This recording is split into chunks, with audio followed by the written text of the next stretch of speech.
The night Voldemort chose wrong. Godric's Hollow is quiet and full of silence, but the screams are somewhere else. What if, on the night everything changed, the Dark Lord walked past the ivy-covered cottage with the broken gate and turned his hood toward a different house? What if his choice slid one street over, one heartbeat later, and rewrote the war before it even began? The Longbottom home is not quiet. Glass rattles in the frames. Someone screamed a spell. Someone screamed a name. The air is thick with smoke and the metallic taste of fear. In the nursery at the top of the stairs, green light flashes against toy broomsticks and a hand-painted mobile of fluttering phoenixes. Lord Voldemort stands over a small wooden crib, wand raised, prophecy echoing in his mind like a drumbeat he cannot ignore. Born as the 7th month dies, to parents who have defied him 3 times, a boy who could be his downfall, or his mirror. He stared down at the baby with the round face and the stubborn fists, at the tiny tuft of hair and the eyes squeezed shut from crying, and he made a choice. Not the boy in Godric's Hollow. This one. This child of old blood and aura parents. This Longbottom heir the Ministry whispers about in corridors. Downstairs, Frank lies crumpled near the front door, wand still outstretched, a last spell dead on his lips. Alice is slumped against the wall, breathing shallowly, fingers twitching toward where her wand fell. Their world is ending in the crash of curses against plaster, but up here, in this small room, destiny is narrowing to a single point of green. Neville does not know the word prophecy. He knows only that his mother's voice has stopped, and the monster in black smells of cold stone and snake. He kicks once, a tiny, furious motion. It is nothing. It is everything. Voldemort leans in, red eyes bright with triumph and contempt, and the words that will cut through the grief like a knife form on his tongue. Avada Kedavra. The spell hits. The spell rebounds. The world explodes in light and screaming, and then, suddenly, in a ringing, impossible silence. When the dust settles, the greatest dark wizard of the age is gone, and a crying baby bears a fresh, burning scar across his forehead. Not a lightning bolt. A jagged, crooked line, the mark of a curse that failed against a boy who will grow up under Augusta Longbottom's iron gaze instead of in a cupboard under the stairs. This is that story. The story where Harry Potter survives the war, not as the chosen one, but as the orphaned friend of the boy everyone else will name their savior. Where Neville becomes the symbol, the headline, the weapon every faction wants to control. Ministry, Order, Death Eaters regrouping in the shadows. If one step in a dark lane changes, then Dumbledore's plan, the Marauders' lives, Hogwarts politics, and the final battle all twist into something unrecognizable. What happens to a world built around the wrong prophecy child when the mark lands on Neville Longbottom instead? Rewriting the prophecy. Why Neville fits. To understand how the mark lands on Neville, you have to go back to the words that started the war all over again. A round room. Spinning instruments. Sybil Trelawney's voice, not her own. Born as the 7th month dies, to those who have thrice defied him. The prophecy isn't a riddle only Harry can solve. It's a doorway that opens on 2 cribs at once. July 30th. Neville Longbottom, pure-blood heir of an old house. July 31st. Harry Potter, son of James and Lily. Both boys born as the 7th month dies. Both to parents who have faced Voldemort 3 times and survived. That line, the one Dumbledore turns over in his mind, does not choose between them. Voldemort does. In canon, his fear of Lily's brilliance and the Potter line's rising influence tips him toward Godric's Hollow. But what if a different paranoia wins? What if, alone in his lair, he stares at reports of Frank and Alice Longbottom, auras, war heroes, old family, unblemished blood, and sees not just enemies but a threat to his ideology itself? Neville is a Longbottom. Ancient name, Sacred 28. A boy who, on parchment, should be his. Voldemort has built his war on the lie that pure bloodlines are destined to follow him. The Potters are upstarts. The Longbottoms are legacy. So the choice twists. He decides the prophecy must mean the child who will most humiliate him if he fails. The pure blood who proves his creed dead wrong. So the night everything changed is not in Godric's Hollow. It's in a quiet house where Frank's wand is on the table and Alice is laughing in the kitchen. The door bursts. Green spell light. A baby screaming. Two auras fight like the war never ended.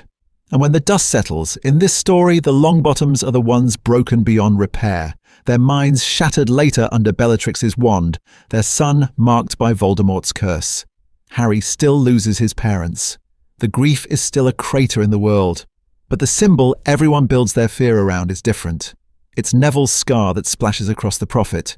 It's Saint Mungo's Janus Thicky ward that becomes a pilgrimage site where witches and wizards stand in silence at the beds of Frank and Alice and whisper about the boy who lived and cannot even remember their voices. Canon Harry grows as the boy who survived despite having nothing, his strength forged in neglect and secrecy. A Neville grows as the boy expected to save everyone while barely knowing who he is. One carries the ache of being unwanted. The other carries the weight of being watched. Augusta grips his shoulder too tightly at family gatherings. Dumbledore's eyes linger a fraction too long in the Great Hall. Every spell he fumbles, every password he forgets, cuts through the grief like a knife, because the world has already decided what he must become. And somewhere just off-center, there's Harry. Still orphaned, still haunted, but not the chosen one. Just the boy orbiting destiny instead of bearing it. Raised by Sirius and Remus in a house that trains him for a war he isn't technically fated to fight, he steps toward Hogwarts as the friend, not the legend. This is that story. The prophecy bends around Neville now, and Dumbledore's long game bends with it. Plans for Horcruxes, for the Order, for who will lead the resistance at school. When the first train pulls out of platform 9 3/4, it isn't just a question of who sits in which compartment. It's a question of how a marked boy and a boy without a prophecy collide, and what happens to the trio we thought we knew when destiny chooses a different face. Two boys, two fates, Harry versus chosen one, Neville. On that first train, you can almost see the fork in the track. Canon gives us one boy in that compartment. Small, underfed, wearing Dudley's dead, hanging cast-offs. Harry Potter pressed against the glass, watching fields blur past, carrying nothing from home but a trunk of school books and a letter from a world that only wanted him as a symbol. No photographs, no arms around him at King's Cross, no safety net waiting if he failed. His childhood was a quiet war, a cupboard, not a bedroom, chores instead of birthdays, every choice made for him, every kindness rationed. He learned to flinch before he learned to fly. When the letters came, when Hagrid smashed down the door, heroism was not an ambition. It was an escape route.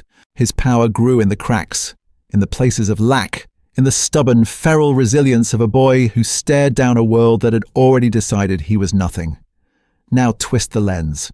What if the boy marked by prophecy is not the child in the oversized jumper, but the one in carefully pressed robes, his grandmother's hand firm on his shoulder?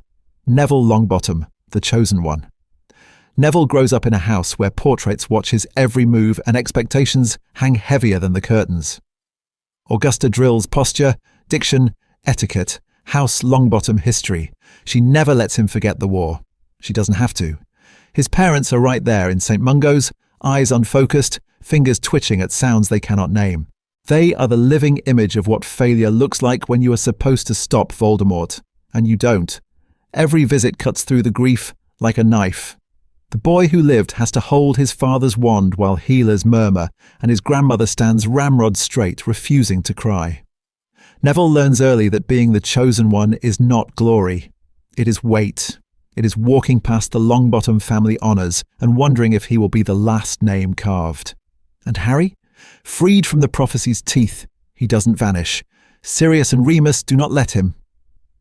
In this story, he is the boy on the platform with ink on his fingers from last-minute notes. Hermione pressed into his hand with a trunk packed by two men who argued over which protective spells to use until dawn. Grimmauld Place is loud, chaotic, fiercely protective, spells on the walls, wards on the windows, dueling drills in the drawing room. Harry grows up trained, loved, told the truth, but he also grows up in Neville's shadow. The papers call Neville the hope of the wizarding world. Dumbledore watches Neville with that measuring stare. The Order whispers around his name. Harry is the boy who lived's orphaned son, competent, prepared, but not the symbol, not the prophecy's edge. Here, bravery shifts. It is no longer just the flash of a famous spell in a final duel. It is Neville showing up to every lesson exhausted and still trying again. It is Harry choosing to fight a war he was never obligated to die in. Hogwarts starts to value the quiet, grinding perseverance that keeps you standing when the spotlight moves on. So when their paths finally collide in that first-year dormitory, when the war stirs and old Death Eaters remember the Longbottom name, what happens to the boy built for the spotlight and the boy built in the shadows? This is that story, and the first test of their new destiny is waiting at Hogwarts, behind a trapdoor neither of them were meant to find. November 1st, 1981. The morning after. November 1st, 1981. The morning everything changed. Sunlight falls where it has no right to be, across shattered stone, splintered beams, a crib half buried in dust. The Longbottom home is open to the grey sky, its wards torn, its garden trampled under aura boots. Cloaks flash, spells crackle against lingering curses. Someone murmurs, "Merlin," under their breath. And then there is that terrible, working silence that only comes after people have screamed themselves hoarse. In the middle of it all, on a conjured stretcher, a baby stares up at the November light. Neville Longbottom. 1 year old, face streaked with soot, hair standing in frightened tufts, and on his forehead, still seeping at the edges, a thin, jagged cut. Not a perfect bolt. A crooked, lightning-shaped wound that looks less like a symbol and more like the path of a wild spell that refused to miss. Augusta Longbottom arrives in a rush of green fire and fury. Her hat is gone. Her wand is already in her hand. The aura at the fireplace barely finishes. Madame Longbottom. Before she is moving, pushing past, eyes hunting for a body she cannot afford to find. For a heartbeat, she is just a grandmother. Then she sees the stretcher. Frank and Alice are not dead. That is the first pattern interrupt, the first broken echo of the other timeline.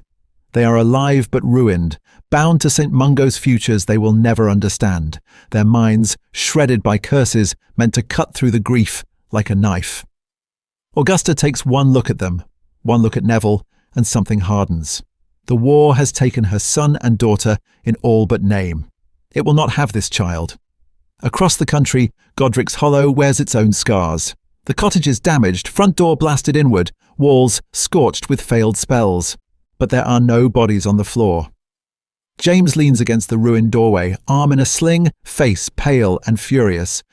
Lily sits on the stairs, Harry clutched so tightly to her chest he protests, small fists pushing at her robes. They saw the dark mark. They heard the reports, but Voldemort did not come for them. What if he chose wrong? James whispers, staring past the wreckage to the quiet lane beyond. What if it was never Harry? Lily doesn't answer.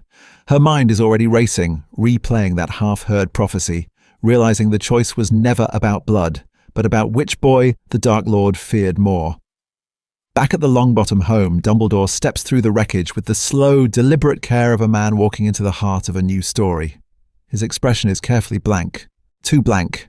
He looks at Neville's scar, at Augusta's shaking hands, at the auras waiting for orders, and the calculations begin. Protections. Guardians.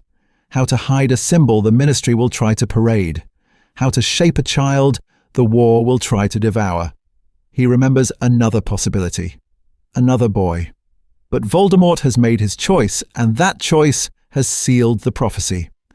The night everything changed was not Halloween. It is this quiet morning when the wizarding world decides what to do with the Longbottom name. Augusta's grief is a blade. She demands justice, demands trials, demands that no Death Eater escape. Her fury will push Neville toward duty, toward expectation, toward a future where failure is not an option. In Godric's Hollow, James and Lily sit in the ruins of a life they almost lost, drowning in survivor's guilt. Harry plays with a broken bit of wood, too young to know he has just become a footnote. The Daily Prophet will not see that boy. Its headlines will scream about the Longbottom heir, the miracle child, the boy who lived. Ministry officials will cluster around Augusta, promising support, hinting at photo opportunities. Neville's name will become a shield and a weapon long before he can pronounce it. And Harry, he will grow up watching another boy's scar define the story of their generation. What does that do to friendship? To loyalty? To a war that now orbits Neville Longbottom instead of Harry Potter? This is that story. And before either boy ever steps into Hogwarts, the wizarding world has already decided who stands in the spotlight and who waits in the shadows, learning to live with being passed over by destiny. The decision that saves Sirius and changes. Harry grows up in the shadows of prophecy. But before that can happen, there's one more choice on the night everything changed. Sirius Black stands in the ruins of Godric's Hollow, staring at the wreckage of a life that should have been his too. Smoke hangs in the air. The front door is blasted from its hinges. James lies in the entrance hall, wand still in his hand, eyes open and unseeing. For a moment there is only silence, a ringing, suffocating silence that feels louder than any scream. He moves on instinct. Up the stairs, past the scorched wall where Lily's family photos used to hang, into the nursery where the ceiling is half gone and the crib is splintered on one side. Lily is on the floor, hair fanned out, eyes fixed on a point beyond the dead chandelier. The spell that killed her still seems to hum in the air. Harry is in the middle of it all, crying, alive. Sirius drops to his knees, hands shaking as he lifts the baby, pressing him against his chest. Harry's fingers clutch at his robes, desperate, trusting. The grief hits in a wave that almost knocks him back. James is dead. Lily is dead. This war has taken everything that mattered. And then another thought slams into him, hot and poisonous. Peter, the secret keeper, the friend who begged to take the burden, who swore he could handle it, the one person who knew where the Potters were hiding when Voldemort came. His jaw clenches so hard it hurts. He can see it already. Apparate to Peter's flat. Kick in the door. No questions, no trial, just a spell to end it. Or drag him to the ministry. Force a confession under Veritaserum. Or hunt him down in the street and let the whole world watch. A dozen reckless plans flash behind his eyes, each one bloodier than the last. Harry whimpers against his shoulder. Tiny breath, warm against Sirius's neck. A reminder of a promise made in a crowded kitchen, over fire whiskey and laughter that feels like it belongs to another story. If anything happens to us, Padfoot, you take care of him. Swear it! The rage is still there, but one thought cuts through the grief like a knife. Remus will know what to do. What if he isn't alone this time? What if he doesn't let suspicion and pride drive him into the dark with only vengeance for company? In canon, Sirius goes hunting. In this version, he tightens his grip on Harry and apparates. Remus opens the door of his shabby London flat, looking half dead himself. The full moon was 2 nights ago. His face is grey, bandaged, exhausted. When he sees Sirius on the threshold, his expression slams shut, suspicion and old hurt flaring. He has spent months wondering if Sirius was the traitor. Now the supposed traitor stands there, wild-eyed with James's son in his arms. "Don't hex!" Sirius blurts, voice raw. "It wasn't me. It was Peter. We switched secret keepers." "I swear it, Moony. I swear on James and Lily's graves." The words hang between them, heavier than any spell. Remus stares at Harry, at the soot on Sirius's face, at the way his hands tremble but never loosen around the child. This is the moment that decides whether this becomes the same tragedy or a new story. He could slam the door. He could call the auras. He could believe the worst and let the war devour another friend. Instead, he looks Sirius in the eye and asks the question that changes everything. Where is Peter? Clearing the air. Sirius and Remus. "Choose each other dead," Sirius answers. "Too fast. Or he will be, if we don't move. Remus, listen to me." The words slam into the narrow hallway. Remus's hand twitches toward his wand. His face goes carefully blank, that dangerous, patient blankness he learned in the First War when every word could be a spell or a lie. "Convenient," he says. "Quiet. Peter's dead. James and Lily are dead. And you're standing on my doorstep with their son." His eyes flick to Harry, then back. "Why are you here, Sirius?" "Because this is the night everything changed." Sirius swallows. His throat is raw from smoke and screaming. "Because I didn't betray them."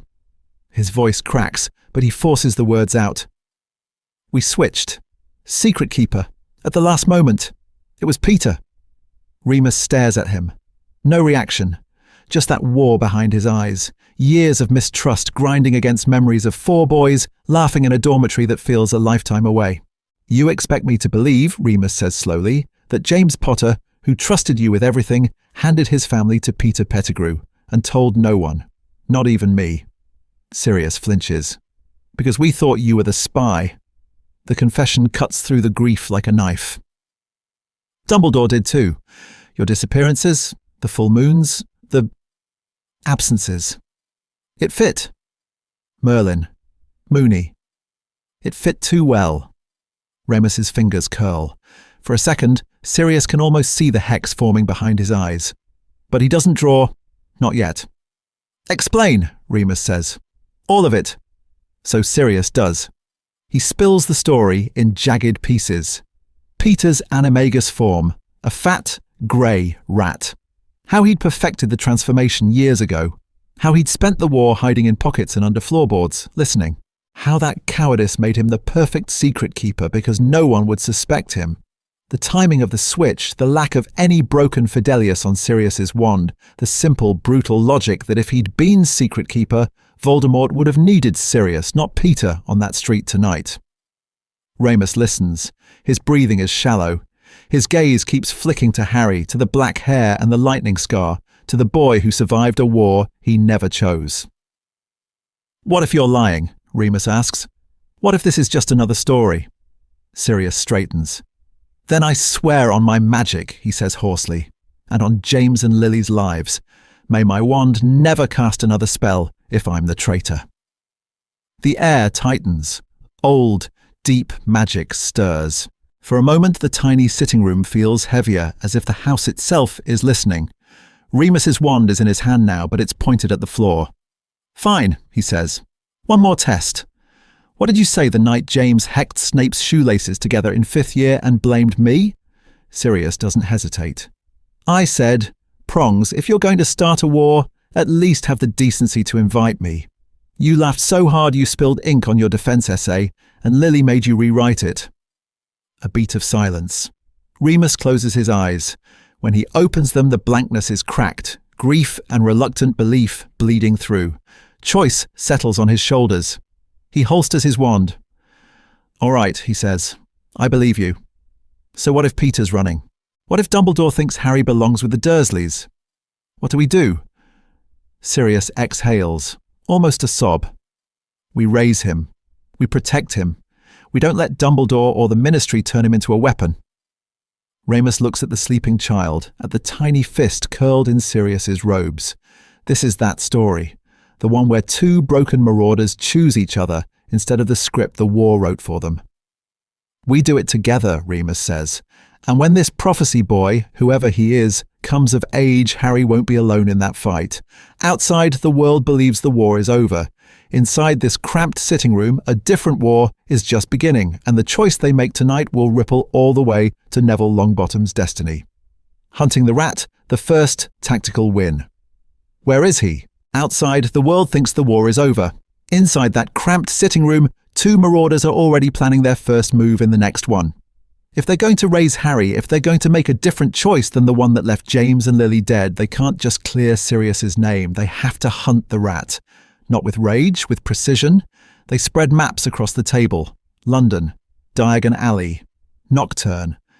Remus circles places with a steady hand. He'll want crowds, he says. Noise. Somewhere he can disappear if anything goes wrong. Sirius stares at the ink, jaw tight. And he'll crawl toward power. He always did. Someone he can flatter. Someone he can cling to when he's scared. What if, instead of blindly chasing rumours, they treat Peter Pettigrew like a pattern to be solved? This is that story. 3 days. 3 nights. They listen to the wireless, to aura gossip, to the whispers that cut through the grief like a knife. Strange explosions near Charing Cross Road. A tabby cat seen watching a sewer grate in Soho. A Ministry memo about unexplained magical residue in a Muggle tube station. Hastily classified. Remus looks up from the parchment. The underground, he says. Enclosed. Packed. If he panics, one spell and he blows the whole place, Sirius finishes. He'll want witnesses this time, to sell a story. Charing Cross Road, late afternoon. The air smells of petrol and wet stone. Muggles rush past in waves, coats brushing, bags bumping, the roar of buses and the rumble of trains below. Sirius and Remus move through the crowd in plain clothes, wands hidden, every sense keyed to danger, secrecy and survival balanced on a knife edge. One wrong move and the statute of secrecy shatters along with the concrete. They see him at the ticket barriers, a plump, balding man with watery eyes and a second-hand briefcase, laughing too loudly at a guard's joke. Peter, hiding in plain sight as always, near a uniform he can fawn over, near authority he can mimic. Remus's fingers brush Sirius's wrist. Now. They don't shout. They don't run. They step in opposite directions, splitting the flow of commuters, boxing Peter in with nothing more than presence and intent. Peter's eyes flicker, pupils blown wide. He smells war. He smells death. His hand twitches toward his pocket. 2 wands are already up. Revelio animeus, they say together. The spell is sharp and pale, a thread of magic that hooks, drags, unmasks. It's not standard aura protocol, it's marauder work, born in stolen nights and ink-stained margins, designed to rip the lie off an animagus whether they consent or not. For a heartbeat, Peter's skin ripples, rat and man overlaid, tail flickering ghost-like behind him. He panics. Of course he does. The air warps, the briefcase drops, his body begins to shrink, bones twisting, features collapsing. Somewhere in the crush of people, a muggle woman screamed. Stupefy! Sirius's spell hits first, a red flash slamming into Peter's half-formed body. Remus's follows a fraction of a second later, doubling the impact. 2 marauders faster than 1 rat. Peter slams into the tiles, mid-transformation. Limbs warped, nose pointed, teeth already lengthening. Silence, then chaos. Muggles shout, phones raised, some running, some frozen, as if rooted by a spell they can't name. Sirius doesn't look away. He binds Peter with a flick, ropes snapping tight around twisted arms. Remus kicks Peter's wand away, sending it skittering under a bench. The air cracks. Auras apparate in, wands out, eyes wide at the sight of a half-rat man bound on the floor of a muggle station. And for once, in the middle of the screaming and the sirens, Sirius Black is the one standing over the culprit, not the one being framed. The night everything changed for Neville. Longbottom doesn't happen in a nursery. It begins here, on cold tiles, with a rat exposed and a different war taking shape in public view. The trial that never happened in canon. The chamber is open and full of whispers. Marble benches rise in dark tiers. Purple-robed witches and wizards lean forward, craning to see.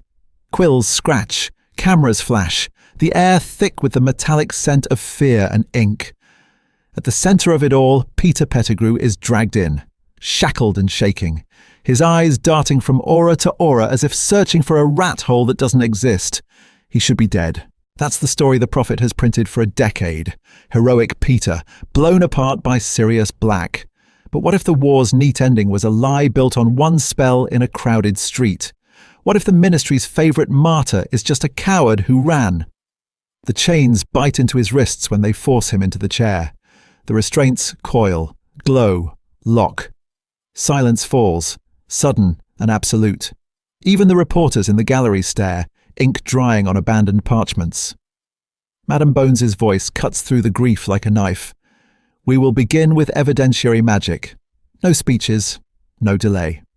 She nods to the wand examiner, a thin wizard with careful hands and tired eyes. Peter's wand is raised. Prior incantato. Light spills out in trembling echoes. A blasting curse. A cutting spell. Reverse, revealing the shape of Godric's reverse, revealing the shape of Godric's hollow that should have died with James and Lily. Gasps ripple through the chamber. Another echo. Another scene. A nursery that isn't Harry's. A different crib. A flash of green. The Longbottom home flares in spectral miniature, walls cracking, a crib rattling under invisible force.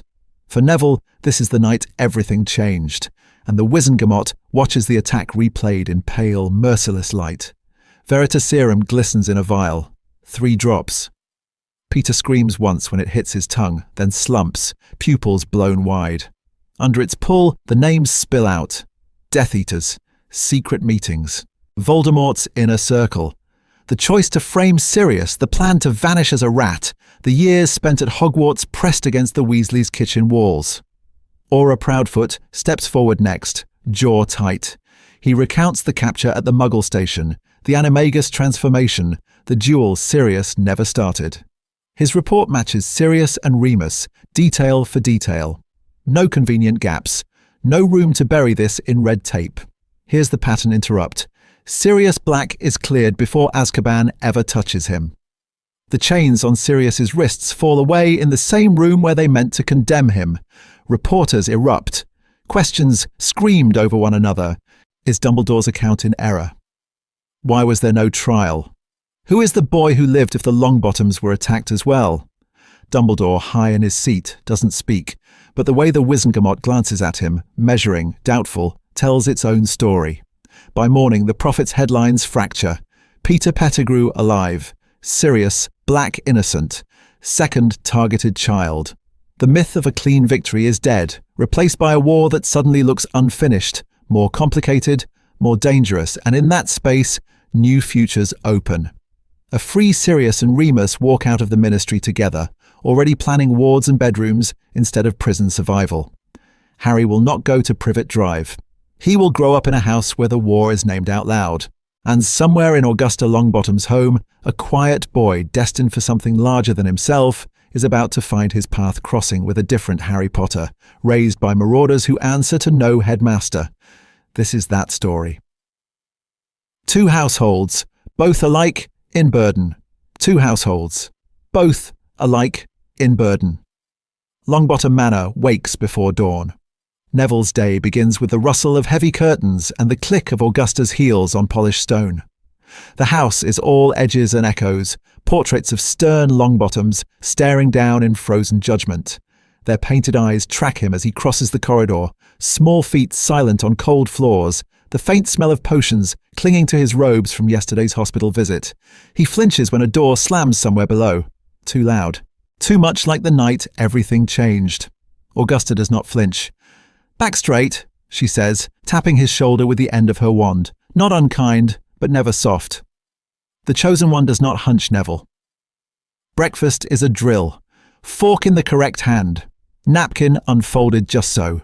Answer questions about his reading, his spell theory, his wand posture. She corrects his grip again and again until his fingers ache.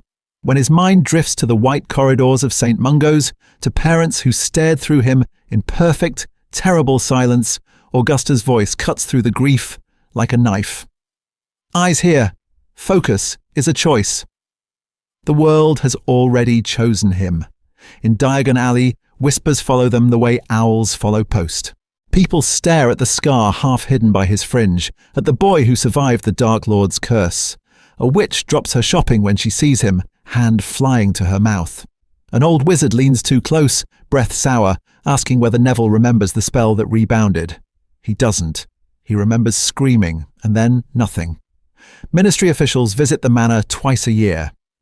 Routine assessments, they say, parchment in hand, eyes sharp. They watch him attempt basic dueling forms, note the tremor in his wand arm, the way he glances toward the door as if expecting Death Eaters in every shadow. When he miscasts, one of them murmurs, "Is he really the one?" under his breath. Neville hears. Of course he hears. Across London, another boy wakes to a different war. Harry's childhood is clutter and warmth and the constant low thrum of danger named out loud. The Marauder flat, later a small inherited house once Sirius reclaims his name, is a chaos of mismatched furniture, enchanted photographs, and half-finished projects.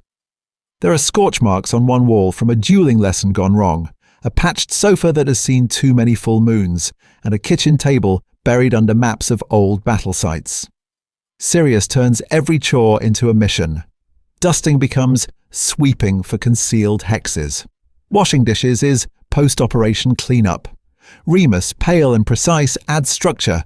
Reading schedules, essay prompts about past wars, quiet talks about power and choice. Harry learns to roll out of the way of a stunner before he learns long division. He grows up knowing his parents are dead because of Voldemort, knowing there was a prophecy, knowing that somewhere in a colder house another boy stands at the centre of that story. What if, Sirius asks one evening, you had been the one in that crib? Harry stares at the ceiling and does not sleep much that night. Training is never framed as glory. Remus calls it preparedness. Sirius calls it making sure no one is helpless again. They teach Harry dueling basics, how to move silently through a creaking house, how to question every neat official narrative. One day, Remus says, Neville may need you beside him. Not behind, beside. 2 mirrors, 2 boys. Neville stands in front of a gilded glass in dress robes he hates, throat tight, sleeves too stiff, ancestors staring from the walls as if they expect him to march straight into destiny. He pulls at the collar, wishing he could vanish into the wallpaper. Across the city, Harry studies his reflection in hand-me-down robes that don't quite fit, shoulders already bearing a different weight. He loves them because they were Sirius's once, because they mean he is not alone. Both boys look themselves in the eye and wonder the same quiet, dangerous question. When the war truly comes, will they ever be enough for the roles everyone else has already written for them? And when they finally meet on platform 9 3/4, whose story will bend? Augusta's chosen one. Discipline, fear, and expectation. Augusta Longbottom watches Neville sleep the night everything changed. The prophet has already screamed the headline, Voldemort falls. People in the streets are dancing, drunk on relief, but in the quiet bedroom of a rambling old house, an old witch stares at a baby with a faint scar and knows the war is not dead, only wounded. She has already lost a son. A daughter-in-law, Frank and Alice, are alive and gone in the same breath, minds shattered by a spell that cut through the grief like a knife and kept cutting. Augusta stands between that hospital ward and this crib and makes a choice. Never again. Not to him. From that moment, Neville's childhood is not soft.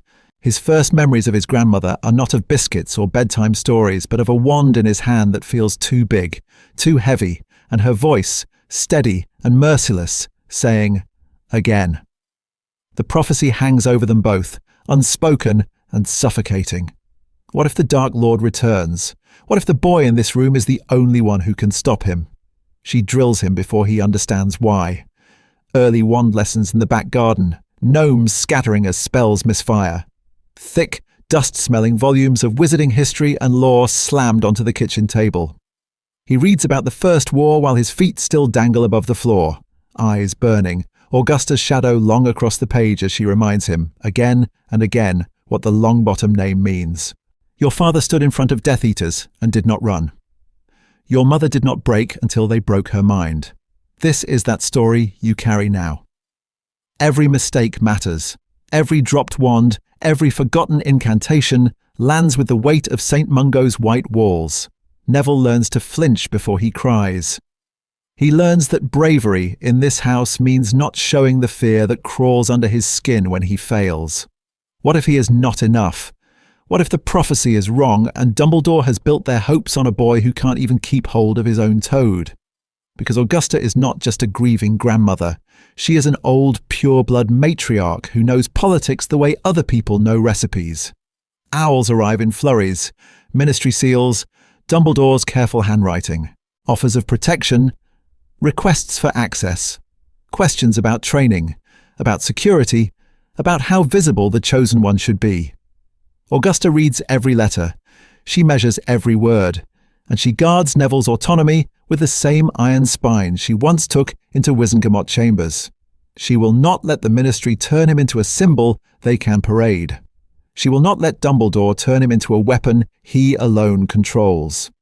Yet she also cannot ignore the truth coiled in the prophecy's lines. The wizarding world is already writing Neville into its salvation. So she bargains. Extra wards on the house, but no ministry minders.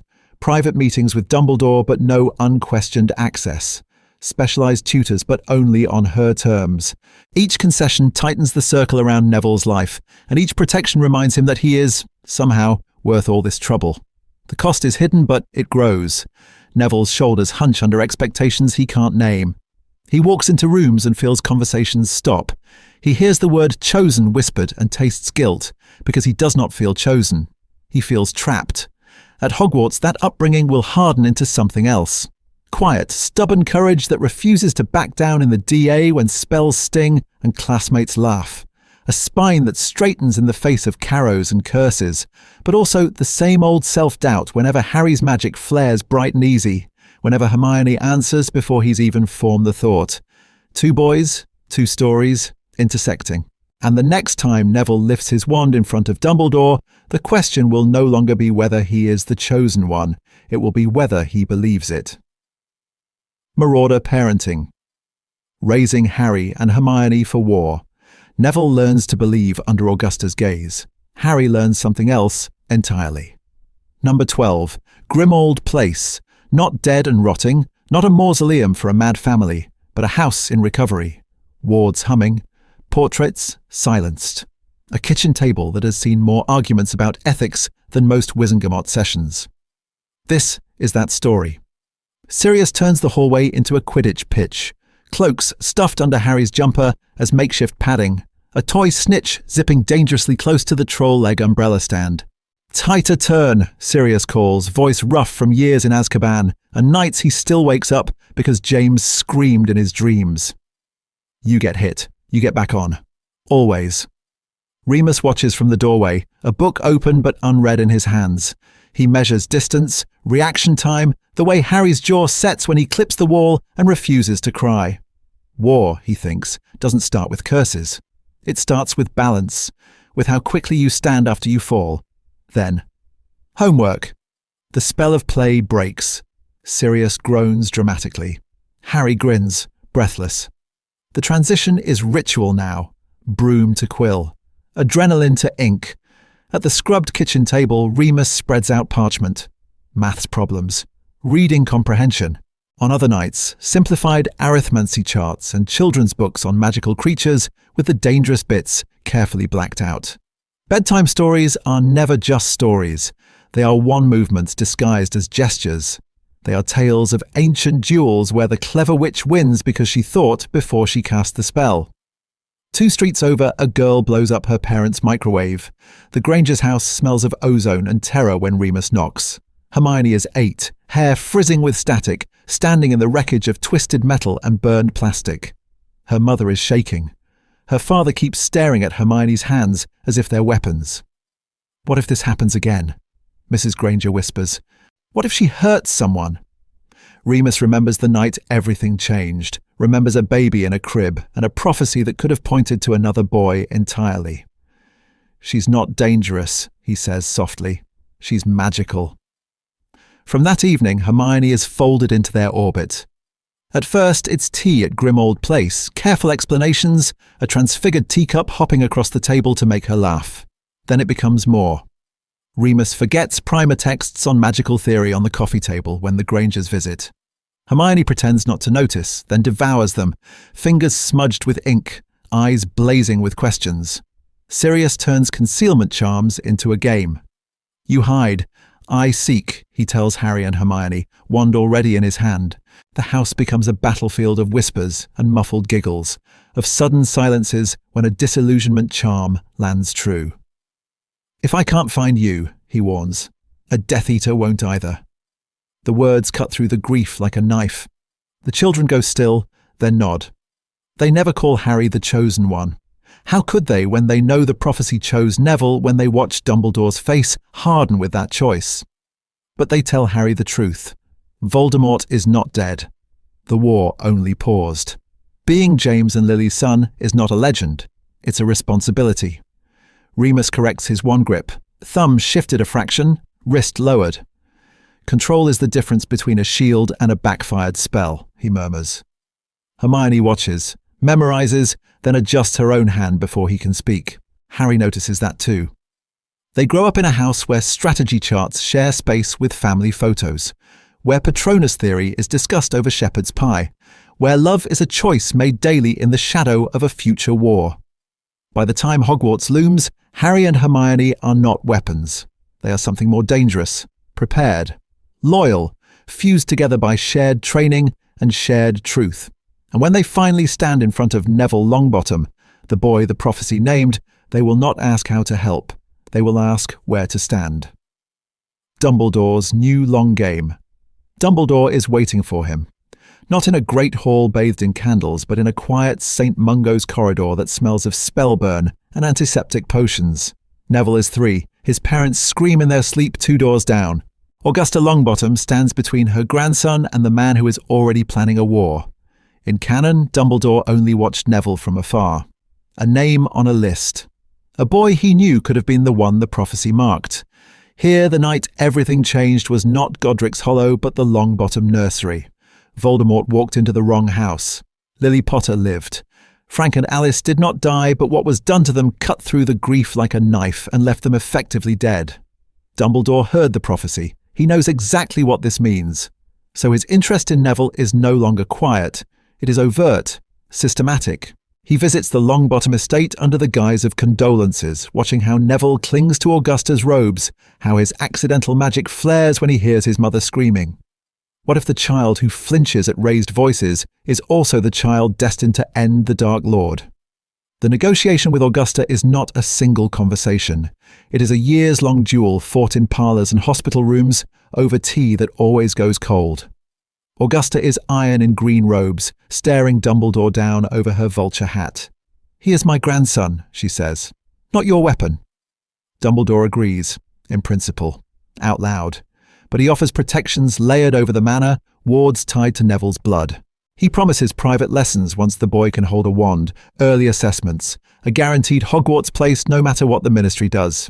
In return, he asks for access, for time alone with Neville, for the right to nudge his education, to advise on which subjects, which friends, which battles.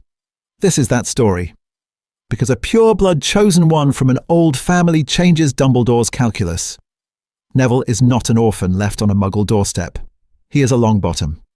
His name still carries weight in Wizengamot chambers, where people pretend the First War is over. Dumbledore can stand in those halls and say, with perfect, terrible sincerity, that the ancient houses stand behind the fight against Voldemort. He can leverage Augusta's grudging respect. He can use Neville's existence to box in Death Eaters who hide behind blood purity. How will they sneer at a boy who is everything their ideology claims to value, yet marked as their doom? And Harry. Harry grows up in Sirius and Remus's chaotic, fiercely loving home, with Hermione at his side and no prophecy tying his scar to Voldemort. Dumbledore watches him from a distance, notes the power, the loyalty, the way Harry throws himself between danger and the people he loves. But without that single line of prophecy, Harry is, to Dumbledore, a survivor. Important, symbolic, not central, at least at first. Pattern interrupt. The boy Dumbledore underestimates is the one who keeps walking into the fire. By the time Hogwarts looms, Dumbledore has overmanaged Neville's path and undermanaged Harry's.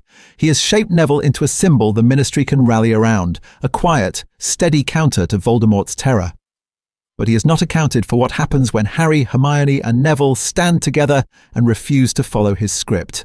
That miscalculation will fracture the Order, destabilize his plans, and force Dumbledore to confront a truth he has always avoided. You can plan for a prophecy. You cannot plan for a choice. Sorting Night, When the Hat Hesitates. September 1st, 1991. The night everything changed, and almost no one understood why. On the Hogwarts Express, the corridor is already a war of whispers. Neville Longbottom moves through it, hunched over, muttering, "Trevor? Trevor?" as he checks under every seat. His new robes are too stiff, his wand hand a little shaky, and every compartment he passes falls into the same pattern. A gasp, a stare, then a rush of questions about the prophecy, about his dead parents, about the spell that rebounded. He hates it. He can feel their grief and curiosity pressing on his skin, heavier than his trunk. Augusta's words march in his head. Stand straight. Remember who you are. But he feels anything but straight, anything but chosen. Try and hear. The voice is calm, confident.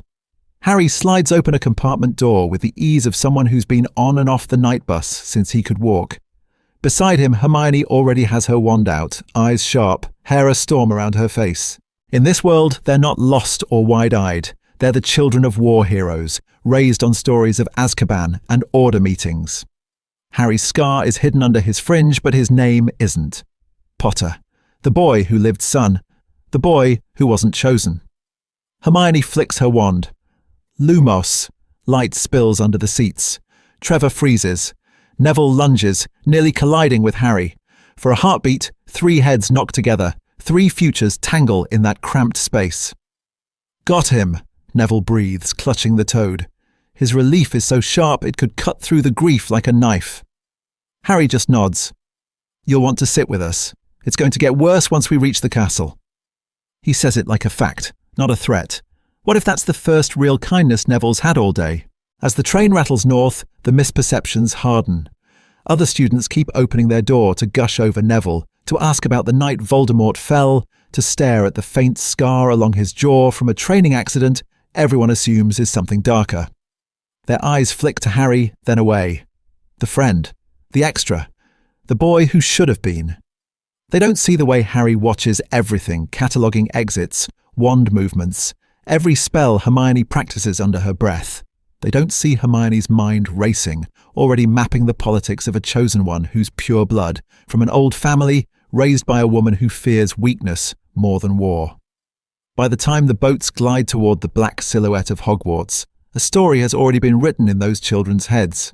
Neville the symbol, Harry the shadow, Hermione the walking textbook. The Sorting Hat is the first thing that disagrees.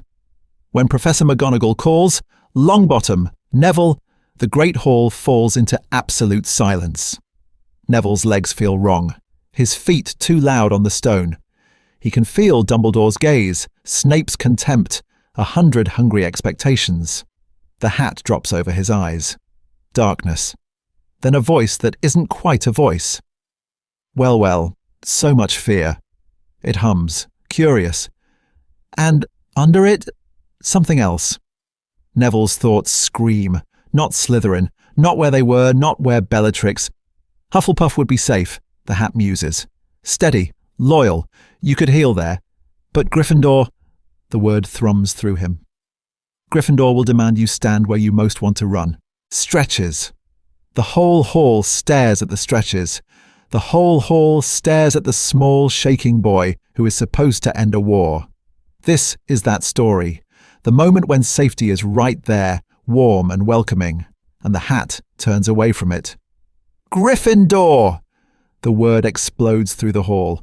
Applause, cheers, a few forced smiles from Slytherin. Neville stumbles to the table, heart pounding so hard he barely hears his own name. Potter, Harry. This time the hat barely settles before it speaks. Interesting. Ambition, oh yes. Courage, certainly. A taste for mischief honed by very dangerous men. And such loyalty. It doesn't argue. It doesn't hesitate. Gryffindor! Harry drops onto the bench beside Neville, shoulders brushing. The chosen one and the boy who lived son, flanked by roaring lions and blazing candles, both trying to look like they belong. Neville stares at his empty plate, hands still trembling. Harry studies the staff table, jaw set, already measuring the battlefield. Between them, a space the width of a bread plate. Between them, an era waiting to be defined. What if, years from now, people don't remember this feast for the sorting at all, but for the first quiet night when two boys sat side by side and both wondered the same thing? Which of us will this school follow? And which one of us will have to die for the other's story to end? Year 1. Rewritten. The Stone and the Shy Hero. The castle does not sleep that first week. It watches. Whispers trail Neville through every corridor. The boy who lived. The boy who can't meet anyone's eyes for more than a second. His hands shake when he reaches for door handles. His voice catches when professors say his name. Fame, in this version of the story, doesn't look dazzling. It looks like a target painted on a shy boy's back. So the bullies come. Of course they do. Draco tests the edges first, a lazy insult here, a cruel joke there, pushing to see how far he can go with the chosen one whose parents are alive in body, but dead in mind. It's not Neville who answers. It's the quiet, wiry boy at his side. Harry steps between them before he even thinks. He's not the prophecy child, not the headline, just the orphan Sirius and Remus raised on stories of war and choice and people who refuse to bow. His wand is steady where Neville's is not. His glare is colder than anyone expects from a first year. And on Neville's other side, there's Hermione. She doesn't duel. Not yet. She dismantles Draco with rules, with citations, with a threat to write to his father and quote school policy at him line by line. She has already read Hogwarts, a history twice. She's already memorized half the library catalogue. Protection, for her, is research sharpened into a weapon. This is that story. A trio that doesn't form around awe but around defense. Flying class is where the myth almost breaks. The whole school turns out to watch the chosen one take to the sky. Brooms line the grass. Sunlight flashes on glass windows. Neville's stomach twists so hard he thinks he might be sick. Madam Hooch blows the whistle. Brooms leap into hands. Except his. His broom rolls, twitches, fights him. When he finally kicks off, it's wrong from the first second. Too high. Too fast. The ground falls away and the world becomes air and screaming and then stone. He hits the courtyard wall hard enough that the silence after feels unreal. He's bruised, breathless, humiliated. He stares up at the circle of faces and sees it. Pity, disappointment, fear that maybe the prophecy chose wrong. Harry's broom, though. When he lunges after Neville's dropped remembrall, instinct takes over. He flies with a predator's grace, every marauder lesson igniting at once. McGonagall sees it. So do the Slytherins. But Dumbledore's warning has been clear. No Quidditch glory, no extra attention. The war is watching. The politics are vicious. They cannot afford a second legend. So he's quietly, firmly told, no. No team. No spotlight. Protect Neville. Stay small. What if that choice plants the first seed of resentment in Harry's chest, even as he shoves it down and tells himself, Neville needs this more?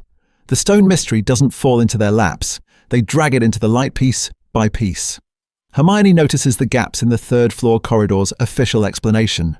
Harry notices Quirrell's stutter vanishing when he thinks no one is listening, the way his eyes flick toward Neville at the feast, hungry and calculating. Neville notices Dumbledore's eyes on him at odd moments, the quiet, heavy warnings about temptation and power that cut through the grief like a knife. Put together, the pattern is impossible to ignore. When they go through the trapdoor, it is not because they want adventure, it's because Neville is certain the danger is meant for him, and he refuses to let someone else bleed for a prophecy with his name on it. Devil's snare should kill them.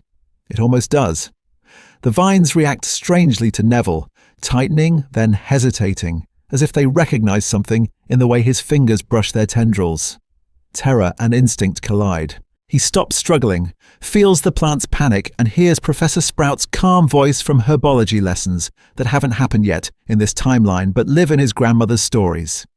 He whispers, not a spell at first, but reassurance, then light, then heat.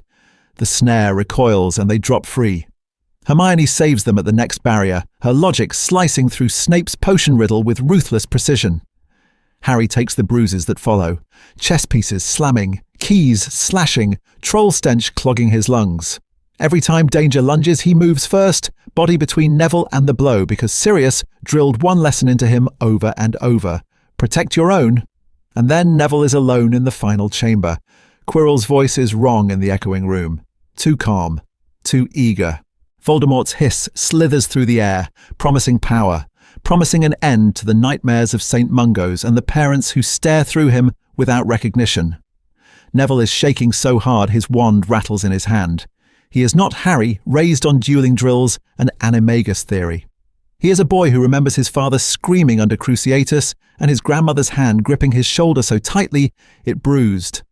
What if you run, the fear whispers. What if you stay? The prophecy answers.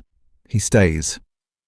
The stone burns against his skin when it appears in his pocket, answering not confidence but a desperate, stubborn refusal to hand Voldemort one more Longbottom. Pain explodes when Quirrell grabs him, flesh blistering, the Dark Lord screaming in a voice that sounds both dead and endless. Neville does not roar defiance. He whimpers. He sobs. He holds on anyway. In the hospital wing after, Dumbledore tells him that love shielded him, that his choice mattered. Neville stares at his bandaged hands and wonders if bravery always feels this much like being broken on purpose. Outside the curtains, Harry and Hermione wait in the corridor, listening to every muffled word, already realizing that the stone was only the first move in a much longer game. Because if Voldemort wanted Neville this badly in year 1, what war is he planning for year 2? Harry in the shadow, jealousy, relief, and resolve. Harry hears the word before Neville does. Chosen! Dumbledore's voice is muffled through the hospital wing door, but the syllables still cut through the grief like a knife. Chosen. Not the boy who lived. Not Harry Potter. Neville Longbottom. On the bench outside, Harry stares at the flagstones until they blur. Hermione's shoulder is pressed against his. Ron fidgets on his other side, trainers squeaking in the silence. Inside, Neville is being told the night everything changed wasn't Halloween at Godric's Hollow. It was now. It was him. What if that should have been me? The thought is there before Harry can shove it away. Fast. Ugly. He imagines green light, his mother screaming, a spell rebounding, a war that branded his forehead and then stopped. For him, the danger is a story he grew up with in a safe house full of wards and jokes and overprotective marauders. For Neville, it's a prophecy that just woke up. He feels it again at the end-of-year feast. The hall is buzzing, candles flickering, banners gleaming. Dumbledore stands and the room falls into a hush. There are many kinds of bravery, he says, eyes on Neville. Tonight, we honor a boy who faced Voldemort himself. The hall explodes. Gryffindor table screamed itself hoarse. Neville goes scarlet as the points clatter up on the hourglass. McGonagall's lips twitch in something almost proud. Harry claps until his palms sting because Neville did face him, because Neville almost died. But when the feast is over, it's Harry who's called to her office. Assessment of the troll incident. Your assessment of the troll incident. Your decision to trust Neville when he could barely stand. Do not think I failed to notice. Warmth flares in his chest. Then it twists. Because the points weren't for him. The house cup wasn't for him. The war won't be about him. In the corridors, it's worse. Harry, you're friends with him, right? A Hufflepuff asks breathlessly. What's Neville really like?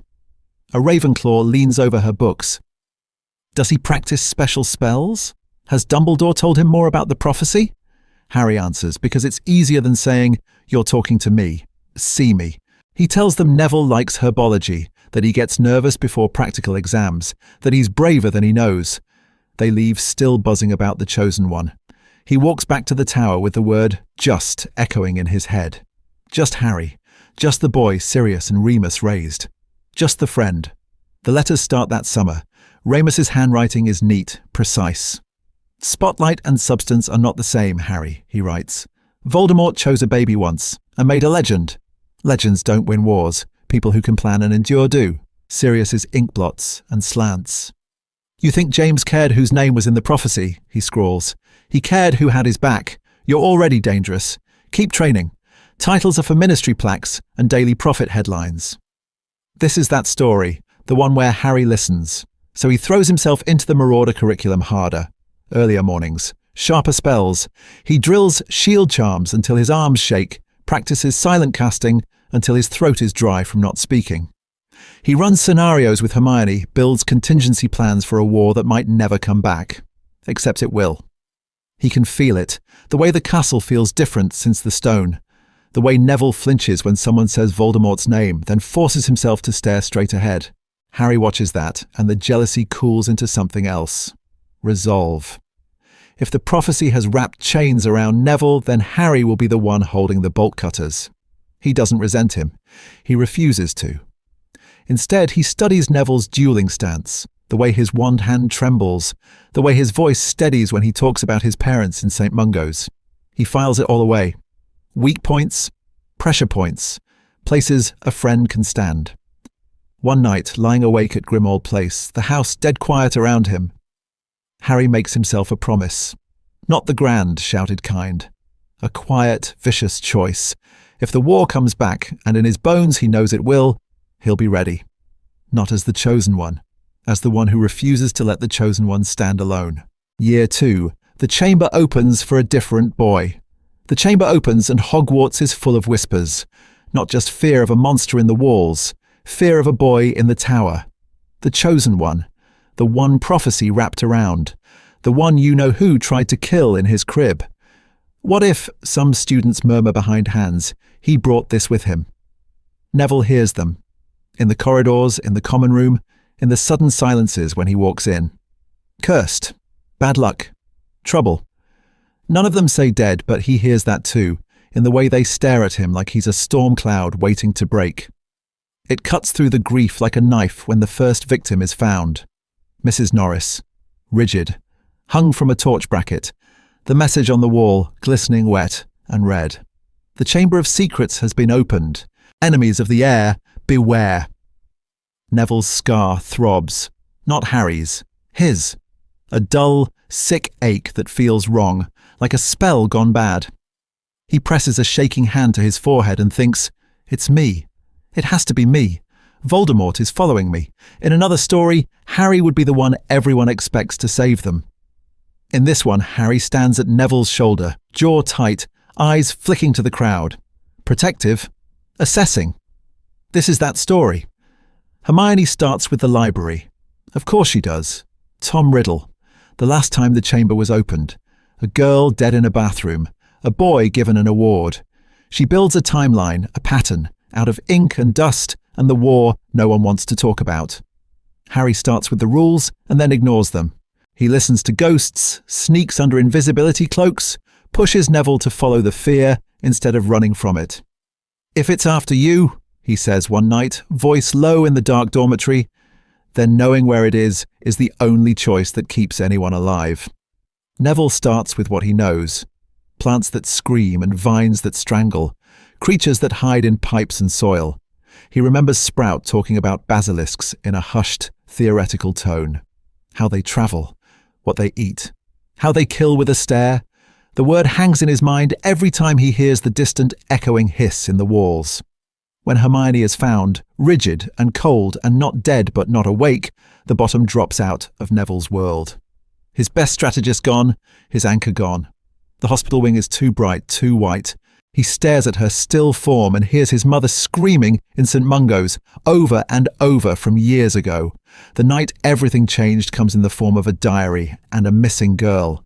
Ginny Weasley. A bathroom flooded. A book that won't stay blank. Tom Riddle's neat, cruel handwriting. Neville insists on going alone. He's the chosen one, isn't he? If anyone should walk into the dark, it's him. Harry argues. Ron swears. But Fawkes comes for Neville. The sorting hat comes for Neville. The choice is made. The chamber is colder than he imagined. Wet stone. Bones underfoot. The basilisk uncoils, massive and ancient, its hiss a blade against his nerves. His fear of snakes rises like a tidal wave. His legs won't move. Then, in the echoing dark, he hears another sound. His father screaming under the Cruciatus, his mother's voice breaking. The war that made him an orphan in everything but name. If he runs now, what was there suffering for? He lifts the sword. He doesn't look at the eyes. He runs. Steel meets scale. Venom meets flesh. He feels the fang punch into his arm, fire racing through his veins as he drives the blade up with a raw, wordless cry. Tom Riddle screams when the diary is pierced. Ink bleeds like blood. Ginny collapses. Neville collapses with her, vision tunnelling, the world narrowed to pain and the distant rush of wings. Fawkes lands on his chest. Warm tears fall into the wound, healing knitting bone and skin while blood still slicks the stone. Neville lies there, panting, staring at the ruined diary. Voldemort is not gone. The echo of him that tried to kill a girl is proof. The prophecy isn't ending, it's just beginning. And somewhere above, in a school that will soon know what really happened beneath its floors, a new whisper starts. If this is what second year looks like, what is coming next? Snape, Lily, and the wrong boy. Snape hears about the chamber before he hears about the diary, about the basilisk, about the boy who stood in front of it and didn't die. Neville Longbottom, the chosen one, the child the prophecy wrapped its cold fingers around instead of Harry Potter. In canon, Snape's war is simple and impossible at the same time. He loved Lily. He hated James. He watched their son grow up with James's face and Lily's eyes, and every day at Hogwarts was a punishment and a penance. Protect the boy who carries the Dark Lord's mark. Endure the boy who carries James's laugh. All because of a promise made the night everything changed. But what if Lily's sacrifice had fallen on a different crib? In this story, Voldemort chose the Longbottoms. Alice screaming under the killing curse. Frank dead on the floor. Neville marked and saved. Harry survives the war too, but without the scar, without the prophecy. He is Sirius and Remus's boy. Loved. Loud. Dangerous in a totally different way. And Snape? He still walks into Dumbledore's office with grief cutting through the grief like a knife. He still begs for Lily's life. Only this time she dies for a child who is nothing to him. No green eyes, no shared childhood. Settled on Neville that this quiet, round-faced boy now carries the fate of their world, Snape's vow feels different. Less a sacred promise, more a binding order. Protect him. Train him. Watch him. He does, but he does it with teeth bared. In class, Neville is not just a nervous student who melts cauldrons. He is the prophecy made flesh. Every mistake feels like a glimpse of their dead future. Every tremor of his wand is another reminder that this is the boy Dumbledore is betting the war on. Snape's contempt sharpens. His words are knives. "Longbottom," he snarls. "If your spellwork in a duel matches your potion, the Dark Lord will barely need to lift his wand." There is no softening when Neville flinches. No echo of Lily's eyes to stay his hand. Only the cold arithmetic of risk. Pattern interrupt. Harry Potter is in that classroom too. Not the chosen one, not the prophesied saviour. Just the orphan of James and Lily, raised by two marauders who taught him to duel before he could ride a broom. Snape still hates him on sight. James's hair, James's grin, the easy swagger that screams Quidditch and trouble. But there is something else now, threaded through the bitterness. Harry is competent, controlled. He can cast a clean shield charm in second year, trade hexes with older students, brew a potion that doesn't explode. And crucially, Harry is not the boy fated to meet Voldemort's wand in a final, mortal spell. Snape finds himself grading Harry's essays with a grudging, furious respect. He sneers, he subtracts points, but in the quiet of his office, he stares at Harry's work and thinks, this one might actually survive. That thought does something poisonous and complicated to him when he looks at Neville. Because Neville's parents are already gone in every way that matters. Tortured into madness. Locked in St. Mungo's while their son shoulders a destiny he never chose. Snape, who begged for Lily's life and failed, watches Augusta Longbottom march her grandson through the castle, all stiff spine and old blood, and something in him twists. Is this fair? Is this Dumbledore's grand design, another child weaponized for a war that started before he could walk? He will never say it aloud, but in the silence of his quarters, Snape questions the prophecy itself. Not its magic, its mercy. Neville becomes, in his mind, both burden and accusation. Proof that the world will always choose a boy already drowning in grief and ask him to breathe underwater. And standing beside that boy is Harry Potter, the one who was spared the mark, but not the consequences. The wrong boy and the right boy, depending on whose story you tell. This is that story. As the years grind on, that triangle, Snape, Neville, Harry, will decide how far a man can bend between hatred, duty, and the ghost of a promise to a dead girl. And the next time Voldemort truly rises, Snape will have to choose which boy he's really been protecting all along. Year 3. Dementors, Parents, and the Weight of Memory. Year 3 begins with cold and breathless terror, not from Voldemort, from the things the Ministry sends to guard the school. Dementors. On the train, the lamps dim, the air ices over, and Neville Longbottom's world snaps in half.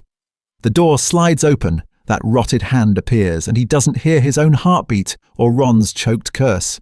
He hears screaming, not his mother's. He doesn't remember the night everything changed in images. He was a baby.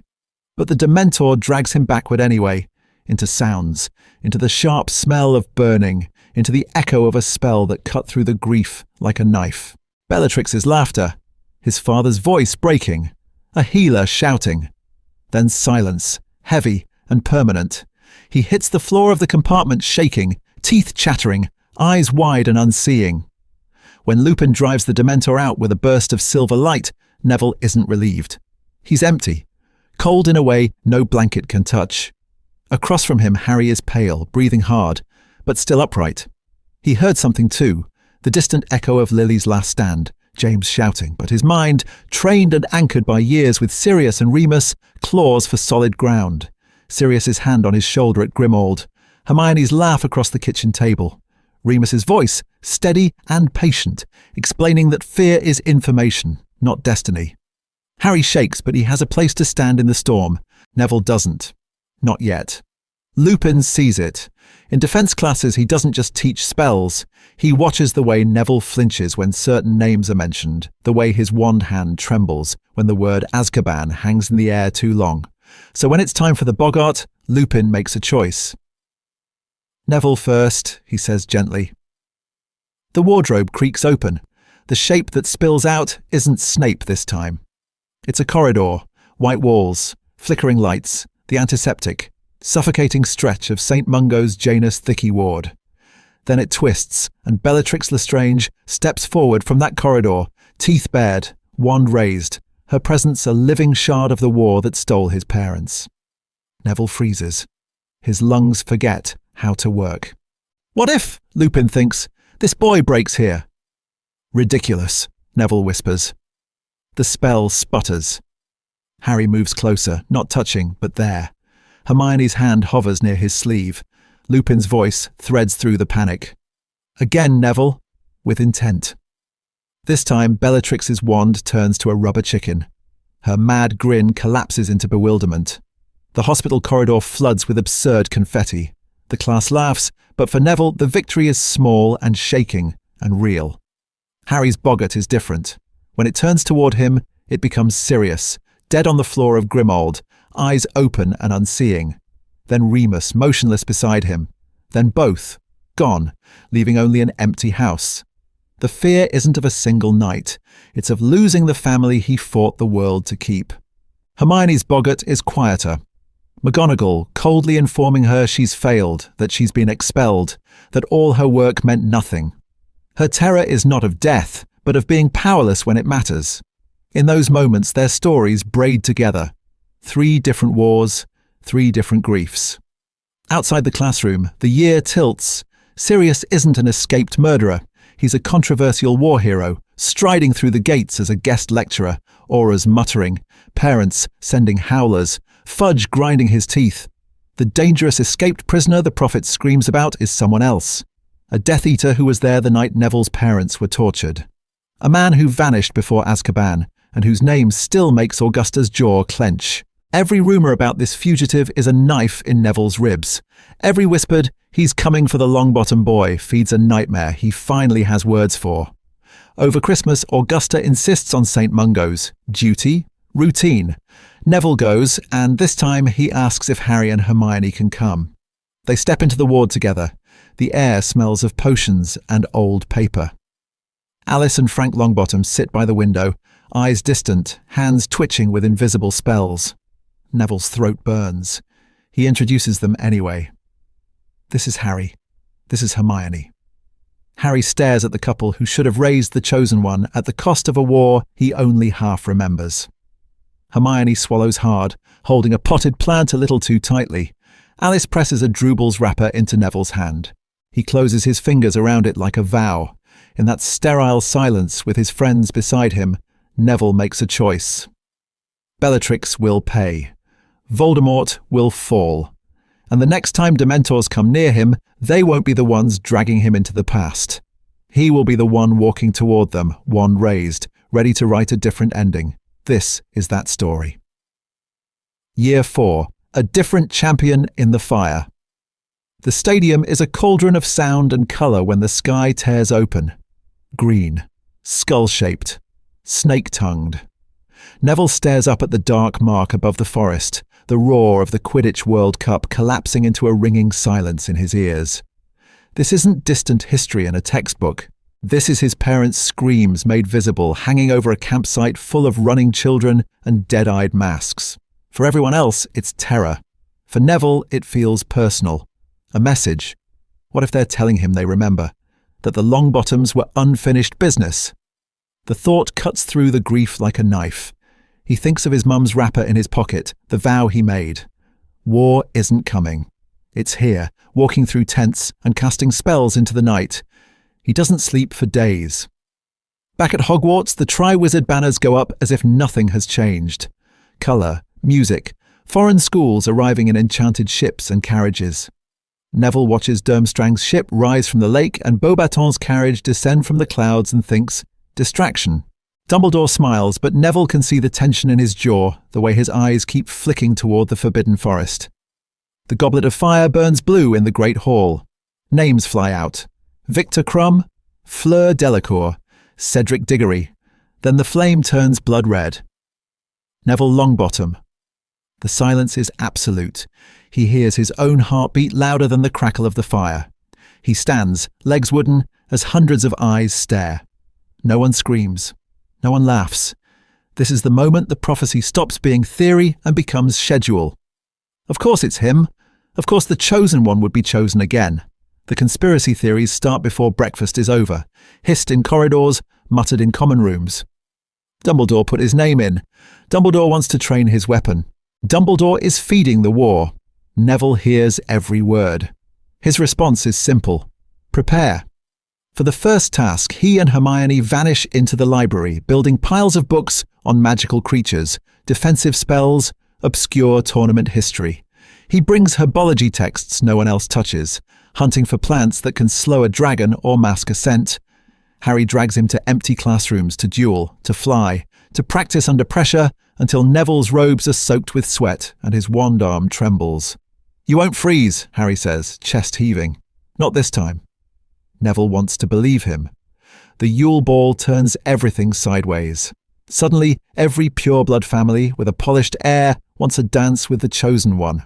Augusta receives letters. Neville receives ambushes. Girls he's barely spoken to ask him out with smiles that don't reach their eyes. It feels less like romance and more like strategy. He ends up going with a quiet Hufflepuff who doesn't care about prophecy, just wants to dance once without stepping on toes. Harry and Hermione circle him all night, intercepting ambitious Slytherins and overeager ministry relatives, their own awkwardness drowned under the need to shield him from becoming a political prize. Under the fairy lights, with music swelling, Neville realizes the war is already inside the ballroom. And then, the third task. The maze is dark, breathing, full of spells that twist thought and memory. Neville moves through hedges that whisper his parents' names, that offer him a world where they never screamed. He almost breaks. Harry finds him, hauls him upright, refuses to let the maze decide this story. They touch the cup together. The hook behind his navel is wrong. The landing is worse. A graveyard. Cold. Dead stone and colder air. Voldemort rises from the cauldron, pale and impossible, eyes like wounds. He stares at Neville, then at Harry, and something vicious curls his mouth. "So," he hisses, "the boy I chose and the boy I did not." Prophecy, trauma, choice. All of it crashes together as the wands rise, and the spell that starts the next war is already on Voldemort's lips. Voldemort's Second War, targeting a pure-blood symbol. The spell leaves his mouth as a whisper and a scream. Green light. Neville's body hits the graveyard earth, not dead but racked with pain as the Cruciatus tears through every nerve. The Death Eaters stare. Harry stares. For Voldemort, this is not just cruelty. It is calculation. Because this isn't Harry Potter, half-blood anomaly, orphan of a muggle-born. This is Neville Longbottom. Pure blood. Old blood. A name that still carries weight in Wizengamot corridors and in the hushed silence of St. Mungo's where his parents sit, broken by a war that never really ended. The Longbottoms were resistance. Frank and Alice, auras who fought until Bellatrix's wand cut through the grief like a knife. Augusta, hawk-eyed and unbending, who never once bowed her head to ministry spin. That history clings to Neville's shoulders every time he walks into a room. He is not just a boy. He is a symbol both sides are desperate to claim. Voldemort sees it first. What if, he thinks, the wizarding world watches me break their precious pure-blood hero? What if the old families see that even one of their own, with a lineage as proud as the Potters and twice as ancient, screams under my wand and no one can stop it? He doesn't just want Neville dead, he wants him shattered. Publicly. In this war, that's the message. Your blood cannot save you. Your name cannot save you. Your children cannot save you. So his strategy shifts. He orders attacks not just on Muggleborns, but on Longbottom allies.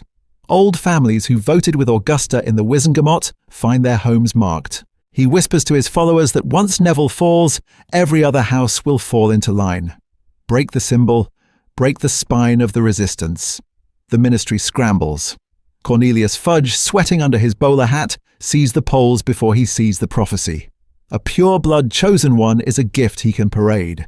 Photo ops at St. Mungo's. Neville shaking hands with dignitaries while auras stand just out of frame, underpaid and understaffed. He is turned into a poster before he is given proper protection. Dumbledore warns them. They nod, they smile, they cut the budget for Longbottom security details by 10%.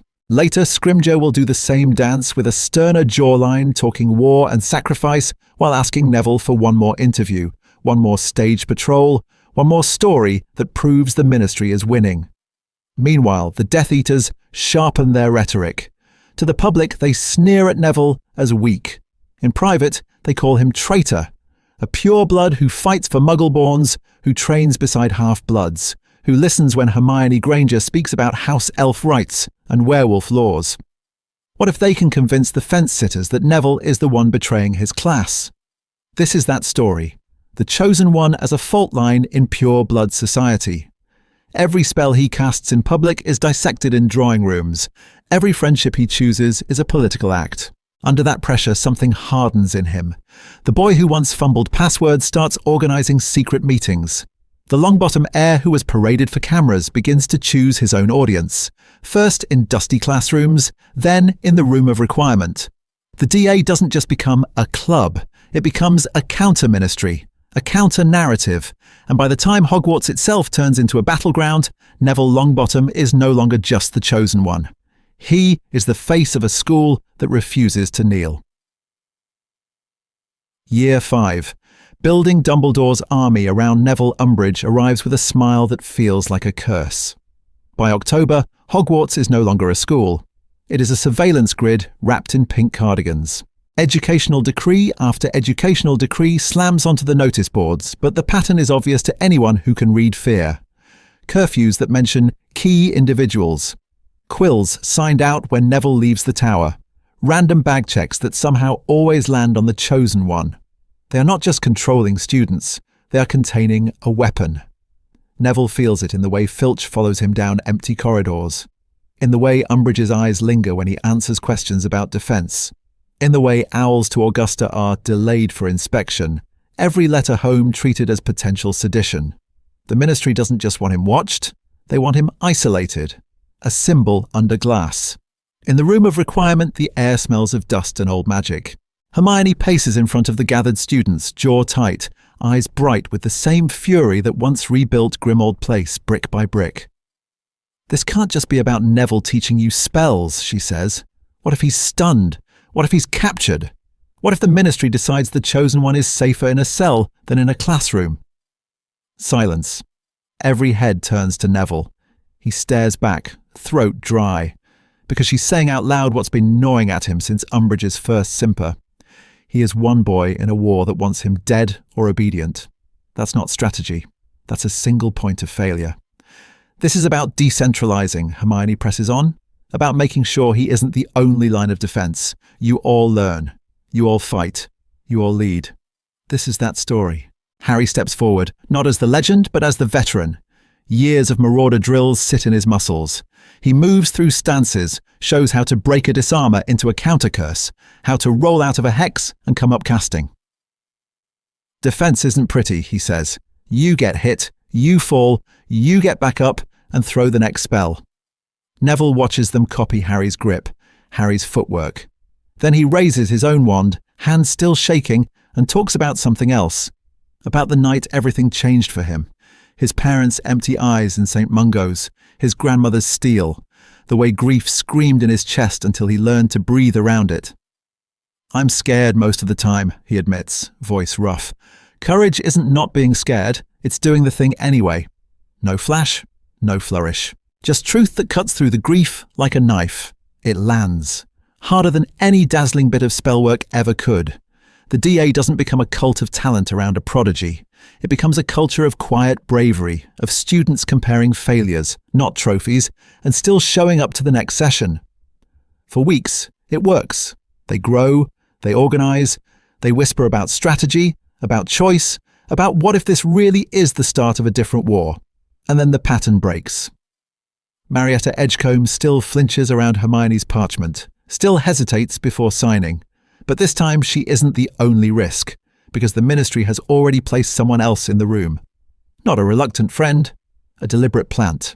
A student whose timetable was adjusted so they could attend every meeting Neville leads, whose mother works in the improper use of magic office, whose reports go straight to Umbridge's desk. The DA isn't just in danger of being exposed, it's already under the microscope, and the chosen one is the specimen. So when the hammer finally falls, it won't feel random. It will feel surgical. The Department of Mysteries. A different trap. The trap doesn't spring in a corridor at Hogwarts. It opens in Neville's mind. The first vision hits during detention, Umbridge's quill cutting words into the back of his hand.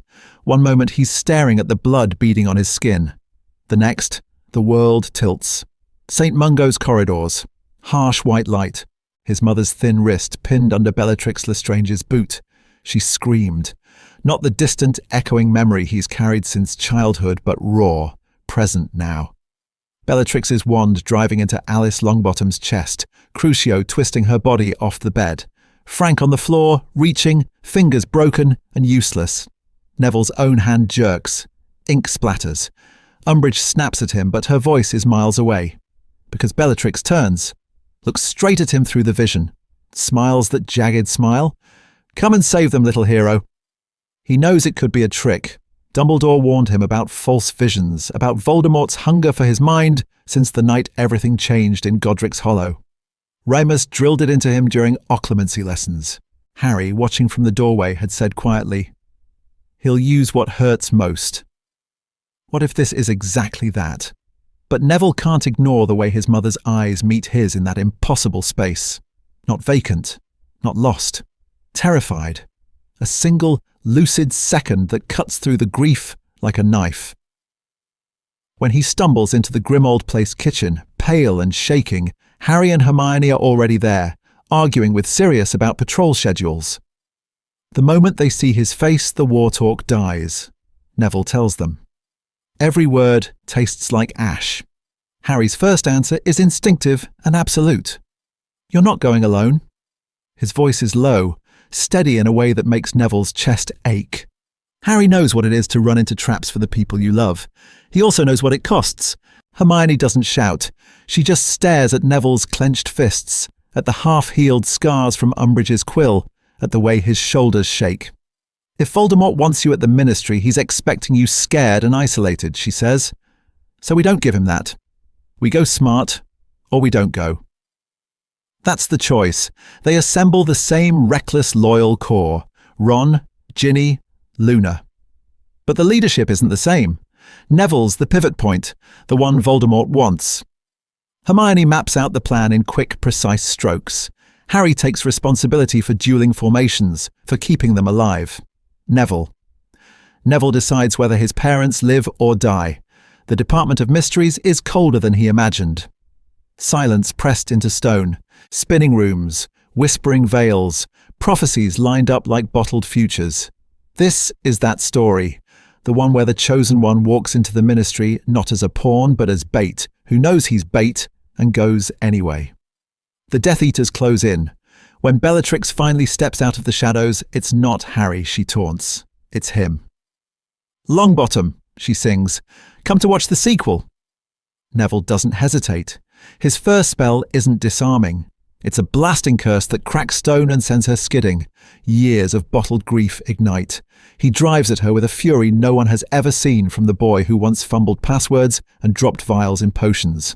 Harry moves like water around him, dueling 2-3 opponents at once, spells flashing in tight, controlled arcs. When Ginny's ankle buckles, it's Harry's shield that snaps into place.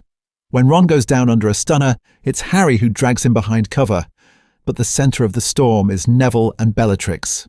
Her laughter is wild, delighted. "There you are," she screams as his silent shield charm absorbs her Cruciatus. "There's my little lion." Behind them, the prophecy room shatters into chaos. Glass orbs explode. Voices of dead seers hiss through the air. One orb, wobbling on the edge of a shelf, tips. The prophecy. Harry dives. Neville turns. A red spell catches him in the side, spinning him, hand outstretched. The orb hits the floor. It breaks.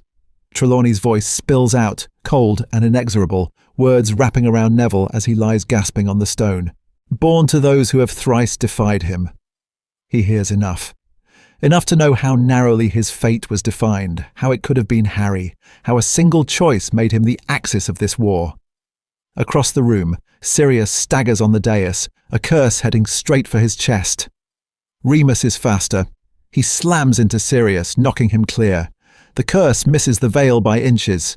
Sirius lives, but Neville, bleeding on the floor with prophecy shards digging into his palms, realizes something else. Voldemort isn't here for the words anymore. He's here for him. And the next spell is already falling. Year 6. Horcruxes, Herbology, and Hard Truths. The spell hits. White pain, then black. When Neville wakes in the infirmary, Dumbledore is already there, framed by moonlight and the soft beeping of enchanted monitors. The war has shifted. The Ministry can deny the Department of Mysteries, can spin the newspapers, but one thing is dead certain now. Voldemort wanted Neville. Dumbledore does not waste time on pleasantries. "Mr. Longbottom," he says quietly, "there is a truth I should have told you sooner." His eyes flick to Harry, asleep in the next bed, bandaged and breathing shallowly. The prophecy was never about a single duel. It is about dismantling a protection he has built around his own death. Horcrux. The word lands heavy, a spell with no light, only hunger. Dumbledore explains in slow, measured sentences, fragments of soul anchored to objects, shielding Voldemort from being truly dead. Each one a crime. Each one a target. Neville listens, fingers digging into the blanket. This is that story. Not of a boy who wins with one perfect spell, but of a long, grinding hunt through history, blood, and grief. What if defeating Voldemort means becoming the person who has to look at each piece of him and choose to destroy it? Weeks later, it's not a dark artifact that gives them their first real lead. It's a plant. Dumbledore walks Neville through the ruins of the Gaunt Shack. The air is wrong. The soil is wrong. Neville crouches, brushing his fingers over a clump of withered knotgrass that should thrive in this damp shade and doesn't. The rot is too focused, the decay too deliberate, as if something screamed through the land and never stopped. "Magic leaves scars," Neville murmurs. "Living things show them first." He follows the pattern of blight with his eyes, tracing an invisible circle around where a ring once lay. He can't see the Horcrux, but he can see what it did. Environmental anomalies, magical decay, a new way to hunt. Back at Hogwarts, the politics of being the chosen one take on a different flavour. Slughorn all but drapes himself over Neville the first night of Slug Club, pressing crystallised pineapple into his hand, praising his remarkable destiny and refreshing talent in herbology. But his gaze keeps sliding to Harry too. Harry with his famous scar, his duelling trophies, his black and lupin guardians. 2 boys, 2 legends, 1 room. Harry feels the shift first in the corridor outside Dumbledore's office when he's told, gently, that this next meeting is for Neville alone. The rejection cuts through the grief like a knife. He stares at the stone gargoyle, jaw tight, hearing muffled voices above. Prophecy, Horcrux, war. When Neville finally emerges, he looks older, shoulders bowed, eyes haunted. Harry wants to demand answers, to insist on his place in the story. Instead, he makes a different choice. "Whatever it is," he says, voice rough, "you're not doing it alone." That night in the Room of Requirement, Neville, Harry and Hermione spread books, maps and memories across a table. Tom Riddle's diary. The ruined Gaunt Shack. The stories about Hufflepuff's cup and Slytherin's locket. Hermione draws lines between them, hands shaking. Neville marks places where the land itself seemed to sicken. Harry adds names, faces, patterns of attack. They realise together that this war will not end with one night, one prophecy, one spell. It will be a puzzle, dismantled piece by cursed piece. And somewhere in the dark, more objects are waiting. The question is, how many? The half-blood prince and the half-seen hero. They don't know it yet, staring at that rough Horcrux map, but the next weapon in this war is already waiting on a dusty shelf. 6th year. The night everything changed for Harry doesn't happen in a graveyard. It happens in a cupboard of battered textbooks when his hand closes on a ruined potions book and reads 4 words. This book is the property of the half-blood prince. What if the advantage this time doesn't land in the chosen one's lap? Slughorn pairs them off. Neville, grimly determined, ends up with a spotless new text and a mediocre draft. Harry, with the graffiti-stained copy, follows those cramped instructions and his potion turns perfect, gleaming. Slughorn beams. Felix Felicis, trophy bottle, applause. In Neville's chest, something twists. Harry grins, embarrassed, but there's a new sharpness in his eyes as he flips through the margins, testing a countercurse, a jinx, a brutal little spell that makes the table jump. Later, in the room of requirement, it's Harry's spells that scorch the dummies. His shield charms that slam into Neville's, driving him back. His whispered incantation that sends a practiced Death Eater crashing into the wall. Neville's grateful. Of course he is. This is what he asked for. Friends who make him better, who refuse to let him be the boy who fumbled his wand. But when Harry's curse leaves a target smoking, and still, when even Hermione stares for a second too long, Neville hears a quieter question under the cheers. Does Harry know what these spells do to a real body? Will he hesitate when it isn't wood? In the shadows above them, Draco Malfoy has his own orders. In this story, Voldemort doesn't just tell him to kill Dumbledore. He tells him to break Neville Longbottom, sabotage his protections, learn his routines, deliver him, alive if possible, to the Dark Lord who once chose his crib and failed, so every corridor encounter becomes a calculation. Neville's prefect rounds, Draco's pale face by the vanishing cabinet, the moment on the staircase when a hex comes too fast, too precise, and Harry's borrowed spell knocks it aside with terrifying ease. Draco's wand had not been aimed at Harry. It had been aimed at Neville's heart. Astronomy tower, cold wind, dark sky, the mark hanging, poisonous, above the castle. Neville reaches the top steps, breathless, wand out, Harry at his shoulder. The Death Eaters are already there. A curse snaps from behind. Neville's body locks, petrified, his field of vision narrowed to a helpless tunnel as he falls, eyes fixed upward. He can't move. He can't scream. He can only watch as Dumbledore, wandless and weary, meets his gaze for one last, searing second. Then Snape steps through the smoke. The spell cuts through the grief like a knife. Green. Final. The greatest defender Neville has ever known is dead before he hits the ground. In canon, this is where the hero decides to walk the next road, almost alone. Not here. Back in the shattered hospital wing, ribs aching, guilt roaring in his ears, Neville makes a different choice. He refuses Dumbledore's secrecy as a model. No more half-truths, no more single point of failure. We build something bigger, he tells Harry, Hermione, Ron, Ginny, Luna. Voice hoarse but steady. We don't vanish, we organise. We make sure if one of us falls, the story doesn't. This is that story. The one where the Chosen One answers isolation with networks, not martyrdom, and the Half-Blood Prince's spells are only the first dangerous gift they'll have to learn to master or refuse, because the war is coming home to Hogwarts, and this time, no one is fighting it alone. Year 7. Split. The Horcrux hunt and the Hogwarts front. The war doesn't wait. By September, Hogwarts is under Snape's control. The Carrows stalk the corridors, and every corridor feels like a throat about to close. Neville sits in the room of requirement, staring at the DA's coin in his palm, and understands the brutal truth.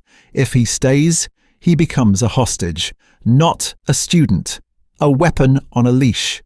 It's not a choice, not really. The night everything changed is quiet, almost gentle. No fireworks, no shouted duel. Just Sirius and Remus in Grimmauld Place, grim-faced, explaining that Voldemort has already tried twice to get to Neville over the summer.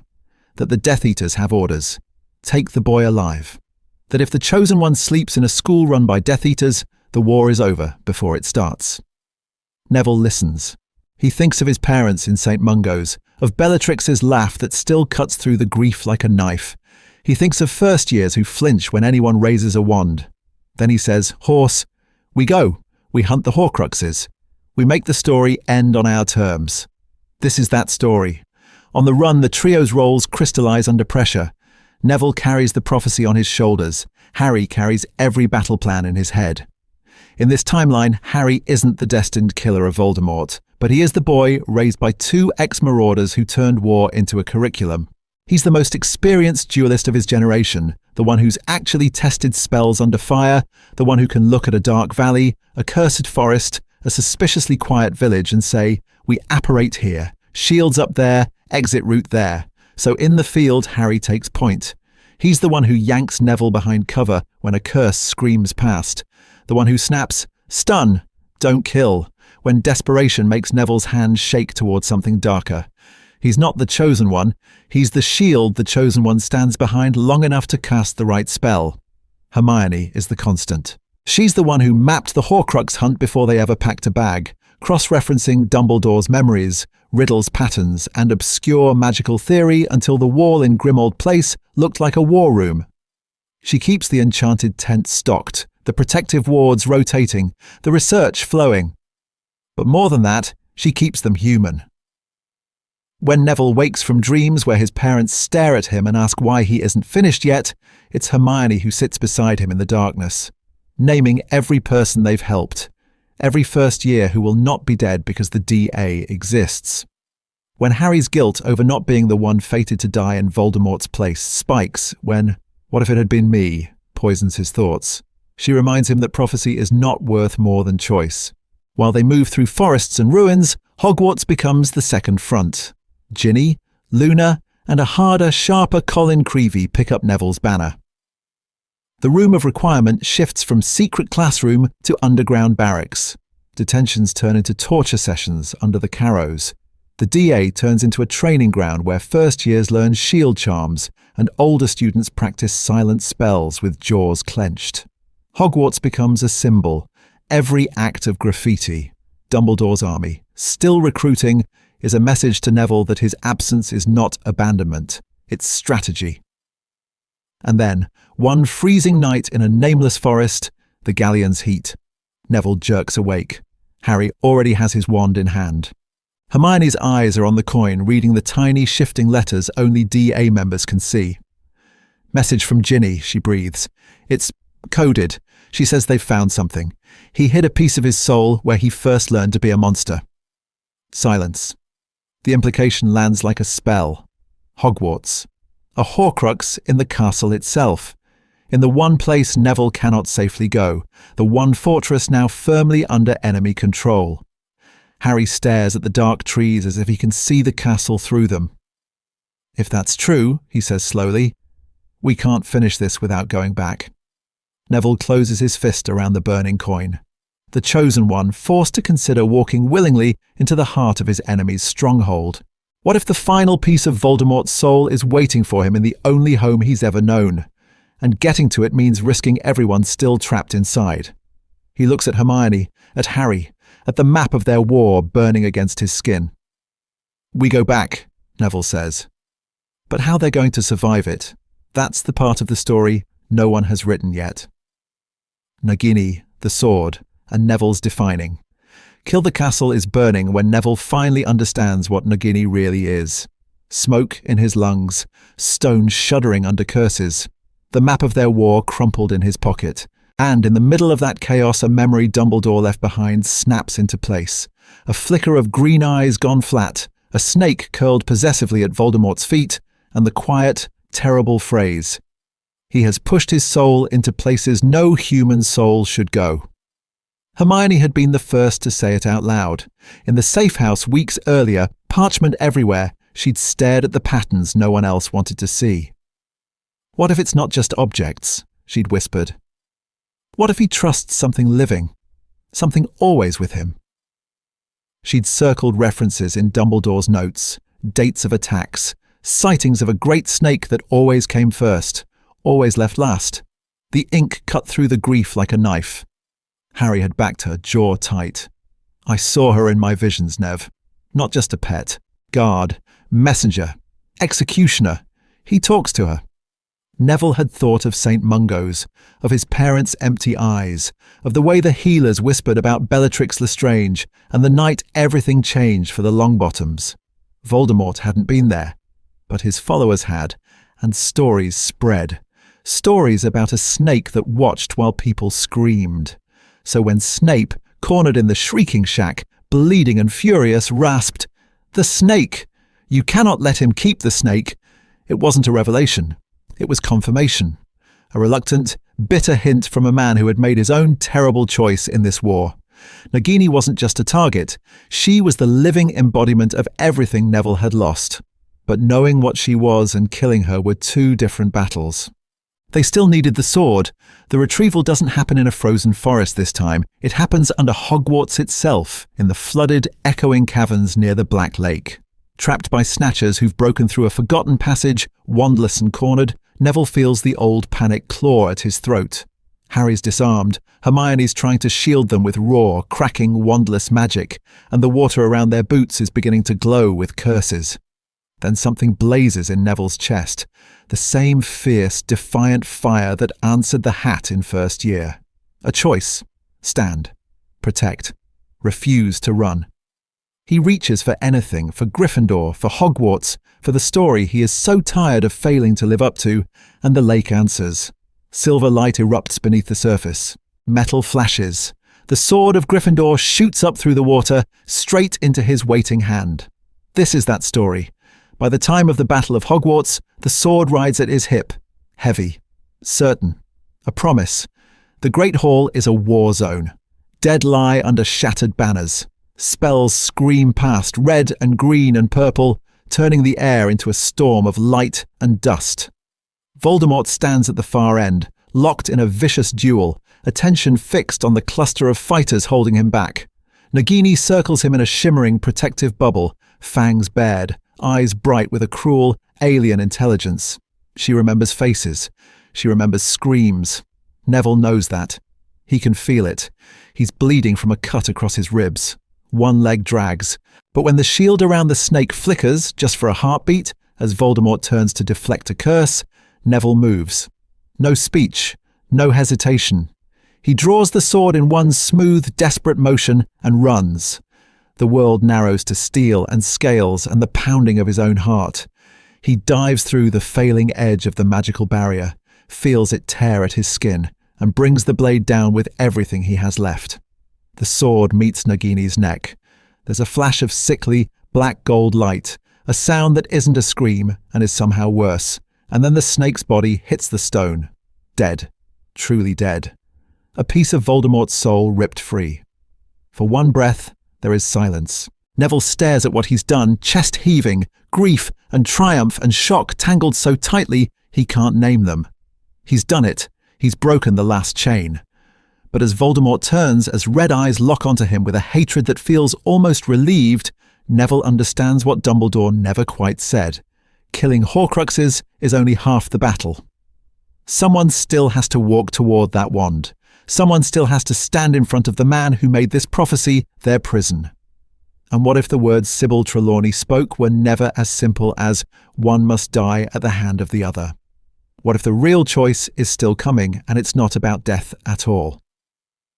The final duel, prophecy, choice, and quiet bravery. Hogwarts is burning. Stones shattered, windows blown out, the Great Hall open to the storm and the stars. Bodies on the flagstones, spells still humming in the air like ghosts that haven't realized they're dead yet.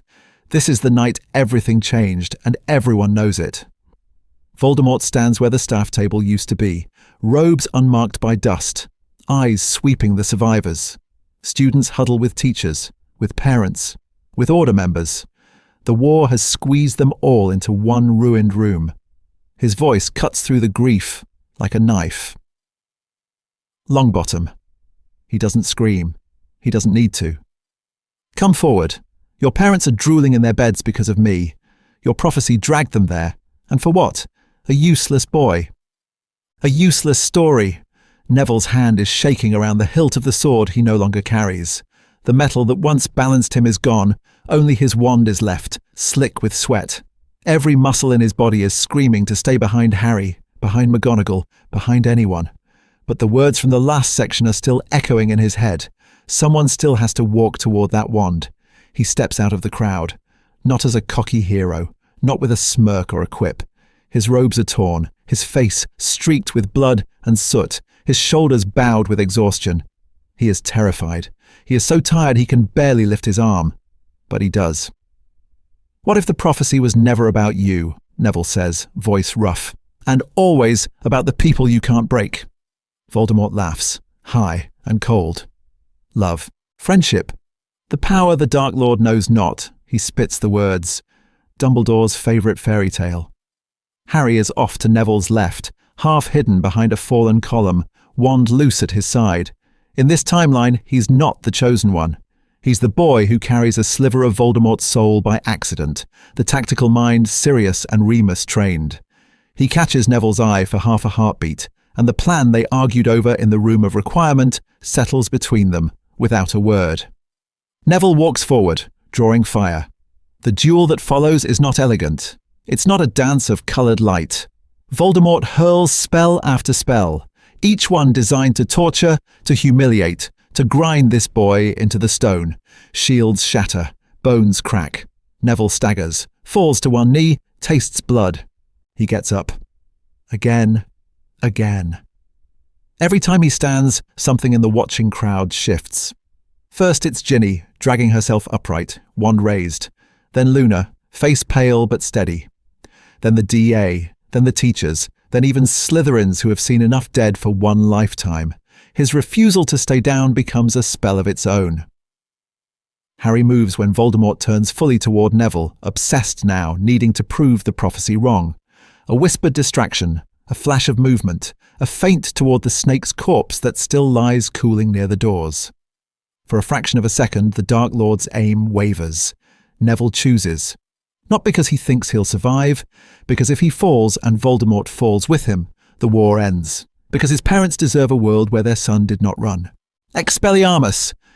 It's almost ridiculous, that simple spell thrown with everything he has left. But it crashes into Voldemort's killing curse the way 2 lives crashed in a prophecy long ago. Wands scream, magic recoils, and when the light clears, it is Voldemort's body that hits the floor. Ordinary and small, and finally, irrevocably dead. Silence. Then the hall erupts. Not in triumph around a legend, but in sobbing relief around a boy who chose to stand. This is that story. Not destiny crowning greatness, but perseverance turning a frightened child into the axis of a collective victory. And as the dust settles, the real question isn't who the chosen one was. It's what everyone does with the choice he just made for them. Harry's war. The unsung general. In the chaos after Neville's stand, when the cheering fades and the headlines are already writing themselves, Harry is not on the dais. He's in a corridor that still smells of smoke, checking pulses. This is his war. On the 3rd floor, he's the one barking orders while his ears ring from a blasting curse. You. Take the first years to the room of requirement. Shields on the left. Stunners on my mark. His voice is hoarse, but people move. They don't stare at his scar. They stare because he sounds like someone who has done this before. He has. From the first skirmishes in Hogsmeade to the night everything changed at Hogwarts, Harry's role has been the same. Hold the line where it's thinnest. When Death Eaters breach a side entrance, he doesn't duel for glory. He reroutes the wounded, seals staircases with fast, ugly masonry spells Sirius drilled into him, and throws up overlapping shields that keep a pack of terrified second years from ending up dead on the tiles. The prophet will talk about Neville's duel. It will not mention the moment Harry spots a masked witch aiming at Neville's unprotected back and snaps Lupus Umbra, turning the corridor into a flickering maze of phantom wolves. The Death Eater's spell goes wide. 3 students live because she flinched. This is where the marauder upbringing shows, not in pranks, in precision.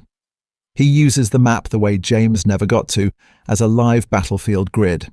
He apparates short range inside the castle, a risky, unorthodox move to appear behind a Death Eater squad and hit them with synchronized trip jinxes and silent stunners.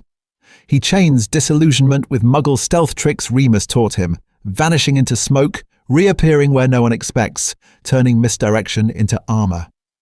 What if the legacy of the Marauders was never just laughter in corridors, but asymmetric war against people who think they own fear itself? Harry feels that every time he ducks behind a fallen statue, heart hammering, and remembers Sirius's voice. If they can't predict you, they can't control you. He turns that lesson into a choice, over and over.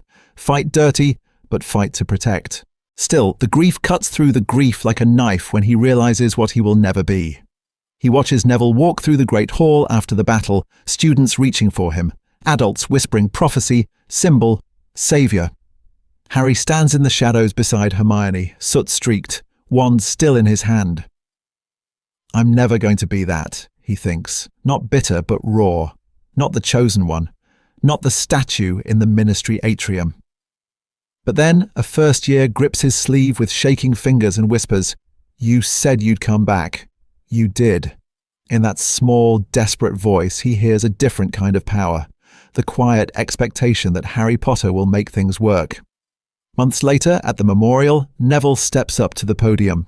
The crowd is restless, hungry for a single clean story. Someone covered my back. Most often, someone covered my back.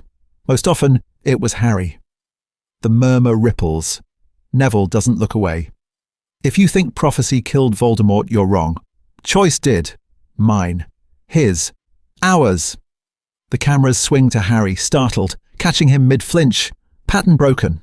The narrative they wanted, lone hero, dead Dark Lord, cracks just a little. In that fracture, Harry sees his own path not as an afterthought, but as a blueprint. He's offered aura training, of course, fast track, prestige. The old story would end there. Harry Potter, professional soldier. He hesitates, because he remembers being the unsung general in school corridors, building ad hoc defenses out of teenagers and broken stone. He remembers how untrained fear almost got people killed, and how one well-placed lesson, one drilled shield formation, saved an entire staircase. What if his real work isn't hunting the next dark wizard, but making sure the world is less breakable when one appears? So he starts asking different questions.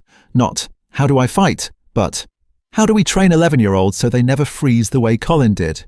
How do we reform the Aura Office so they answer to more than one man? How do we build systems that don't need a chosen one to function? Sirius watches him turn down his first Aura interview and only raises an eyebrow.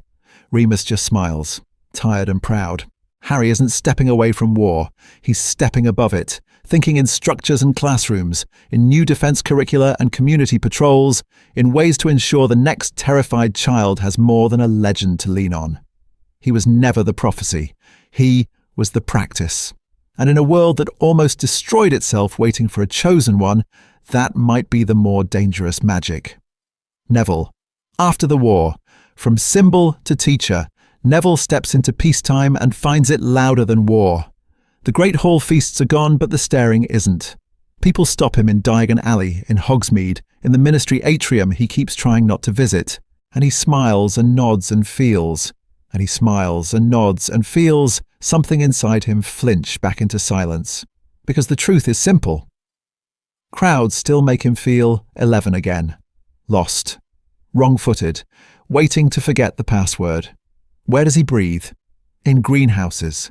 Damp air. The soft hiss of watering charms. The steady, patient way a seed ignores gossip and headlines and just grows. During the rebuilding, while Harry is arguing curriculum with McGonagall and Hermione is drafting new laws that cut through the grief like a knife, Neville drifts toward the ruined Herbology wing without quite deciding to. It isn't a grand choice, it's muscle memory. He kneels among shattered pots and dead vines, fingers moving on instinct, and for the first time since the night everything changed, his heart stops racing. Here, a plant is either thriving or not. No prophecy, no newspapers. Just care or neglect. What if the chosen one chose the one place he never felt like a mistake? The ministry wants him. Of course they do. Shacklebolt offers him a place in an elite Aura strike team. There are whispers about a future head Aura Longbottom, about a symbol leading raids, about posters with his face instead of slogans. Augusta is proud. Some of the old guard in the Order think it's obvious. You're a fighter, boy, someone tells him at a memorial, hand heavy on his shoulder. This is your story now. But Neville remembers shaking so hard he could barely hold his wand. He remembers screaming as his parents didn't recognize him. He remembers that his best spells always came when someone believed he could manage a simple task and stayed beside him while he tried. So he says no. Not because he is afraid of danger, because he is tired of being useful only when someone is dying. He asks McGonagall for a job instead. Professor Longbottom does not teach herbology the way Sprout did, though he keeps her warmth like a shield. His lessons are crowded with dangerous plants, yes, but also with something Hogwarts never had enough of. Honesty? He talks about fear the way others talk about wand motions. Casually. Precisely. As if it's a component, not a flaw. "This spell saved my life," he'll say, demonstrating a shield charm between rows of pufferpods. "But the first time I tried it in a duel, I nearly dropped my wand because I was so scared I'd die." That's normal. He doesn't hide the scars, physical or otherwise. When a nervous first year stares at the faded burn on his neck, he doesn't change the subject. He explains the curse. He explains the mistake. He explains the cost of pretending you're not afraid. What if the new definition of bravery at Hogwarts is not never scared, but terrified and still here? In his classroom, detentions become repotting sessions where students talk about nightmares of dead friends while trimming honking daffodils. Essays share space with quiet check-ins. He remembers being the boy who thought he was an accident in Gryffindor and builds lessons for the ones who feel that way now. He tells them, "You are not a prophecy. You are practice too." Outside, the world keeps trying to turn him into a statue or a slogan. Inside Greenhouse 3, he is something smaller and stranger and more powerful. A teacher. And slowly, that room becomes a sanctuary, a place where the next generation learns that they can carry heavy burdens, wield terrifying magic, remember a war that nearly broke them, and still refuse to let any of it be the only name they answer to. Augusta, Alice, and Frank, healing old wounds. Augusta Longbottom hears about the sanctuary in Greenhouse 3 before she ever steps inside it. She hears whispers in Diagon Alley, in the atrium of a still-cracked ministry, in the hushed corridors of St. Mungo's. Neville Longbottom, Professor Longbottom, the chosen one who stayed. The boy she once screamed at for losing a remembrall, now the man children stare at with reverence and fear. And for the first time she lets herself ask, what if I was wrong about how to make him strong? Augusta has survived 2 wars, a dead husband, an only child torn apart by the Cruciatus curse. She built her armor out of expectations and discipline, out of the prophecy Dumbledore quietly placed in her hands the night everything changed. "Raise him to be ready," he'd said. "The war will come for him." She did. She never stopped. She forgot that before he was a weapon, he was a boy. Now the war is over, and her grandson has walked into fire and come back alive. The silence between them cut through the grief like a knife. She finds him one evening in Greenhouse 3, long after the students have gone. The air is warm and damp, thick with the smell of earth and mooncalf dung. Neville is bent over a tray of flutterby bushes, wand moving in small, precise arcs. No audience, no prophecy, just work. "Neville," she says. He startles, then straightens, wiping his hands on his robes. "Gran, you shouldn't be out this late."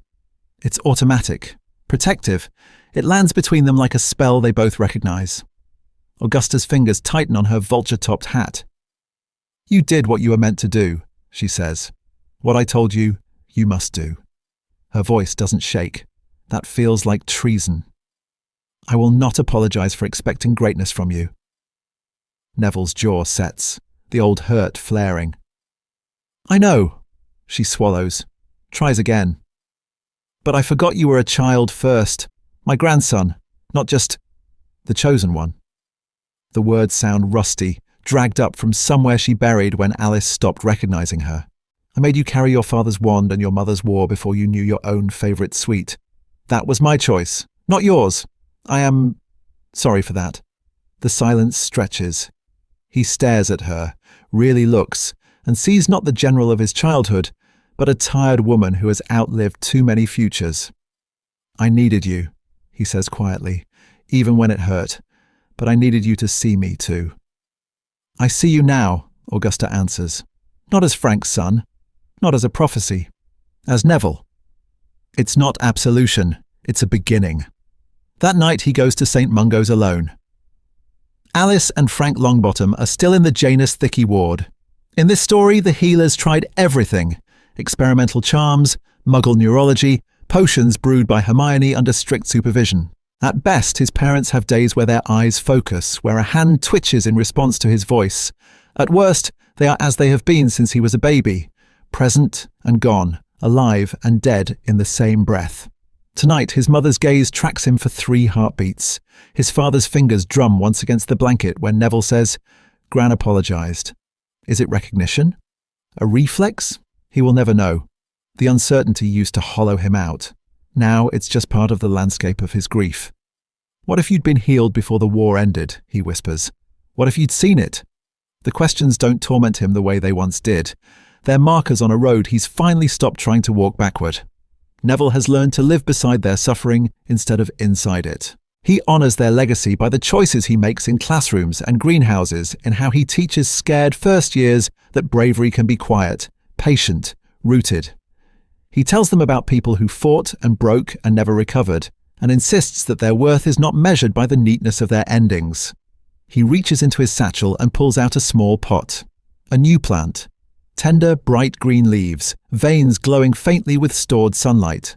A hybrid he bred himself from Mimbolus Mimbletonia, and a healing herb Pomfrey recommended.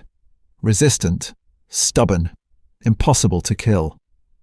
He sets it on the bedside table between their beds where the old Drubel's wrappers used to pile up. "The world you fought for is finally here," Neville says, voice rough. "I'll spend the rest of my life tending it, I promise." For a moment, the room is utterly still. Then a single drop of water swells at the tip of one leaf, quivering, catching the ward's pale light. It falls. And as it hits the cracked wood, Alice Longbottom's hand twitches toward it. Neville freezes. Because what if this isn't just a plant? Snape's legacy in a world he didn't plan for. Neville doesn't move. The silence in the ward is a spell all its own, stretched thin over war and grief, and 30 different what-ifs. In another part of the castle, Severus Snape is dead. Or is he? This is that story where one changed boy shifts the gravity of a man who built his whole life around the wrong child. In canon, Snape gambles everything because Harry is Lily's son. The living edge of the night, everything changed. Here, the chosen one is a boy Snape barely noticed until he started blowing up cauldrons and flinching at his voice. So does he still step into the same death? Or does his risk calculus change when the prophecy isn't wrapped around Lily's bloodline? When Lily's son is merely adjacent to the war, protected in Sirius and Remus's rebuilt home? Snape still becomes the double agent. Dumbledore still needs someone who can walk in Voldemort's darkness without screaming. But the emotional math is different. Each time Snape feeds the Order a sliver of truth, it's not for Potter in that bitten-off way. It's for Lily, yes, but also for a promise he made to himself on a cold night outside St. Mungo's, staring at Alice Longbottom's blank eyes and realizing that this war doesn't just kill, it leaves people technically alive and functionally dead. If he dies in the shrieking shack, Nagini's venom burning through him, the memories he gives Neville are sharper, pettier, more conflicted. Neville sees the familiar scenes. Lily laughing by the lake, Snape begging on a floor slick with tears, the moment he chose a path that cut through the grief like a knife. But threaded through are flashes of another boy, a prophecy overheard, a crib not in Godric's Hollow, but in a quiet Longbottom nursery. Snape's bitter relief that Lily's child is safe, his disgust that this safety is purchased with another family's destruction. Neville staggers back from the pensive, throat tight. This man terrorized him for years, took points, hissed insults, turned every mistake into a spectacle. How do you forgive someone who made you dread every class, and still spent years making choices that kept you alive? He doesn't forgive. Not entirely, but he understands. And respect in Neville's world is often quieter than forgiveness. He carries Snape's wand out of the shack.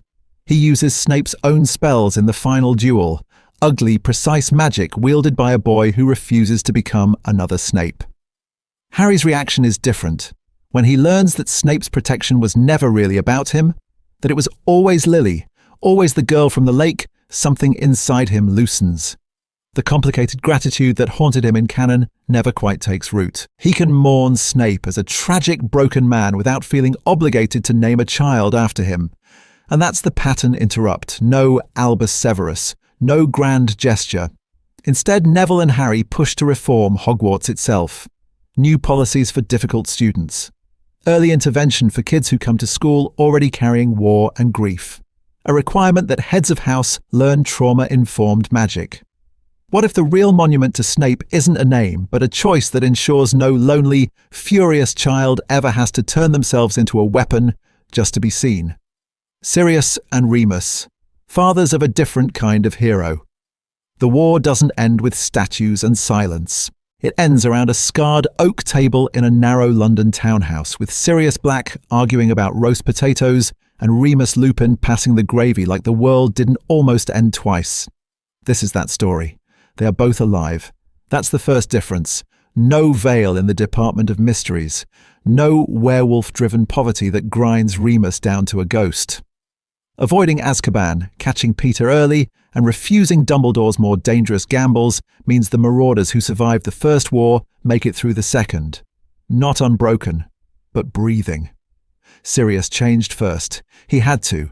Raising Harry and then Hermione cut through the grief like a knife.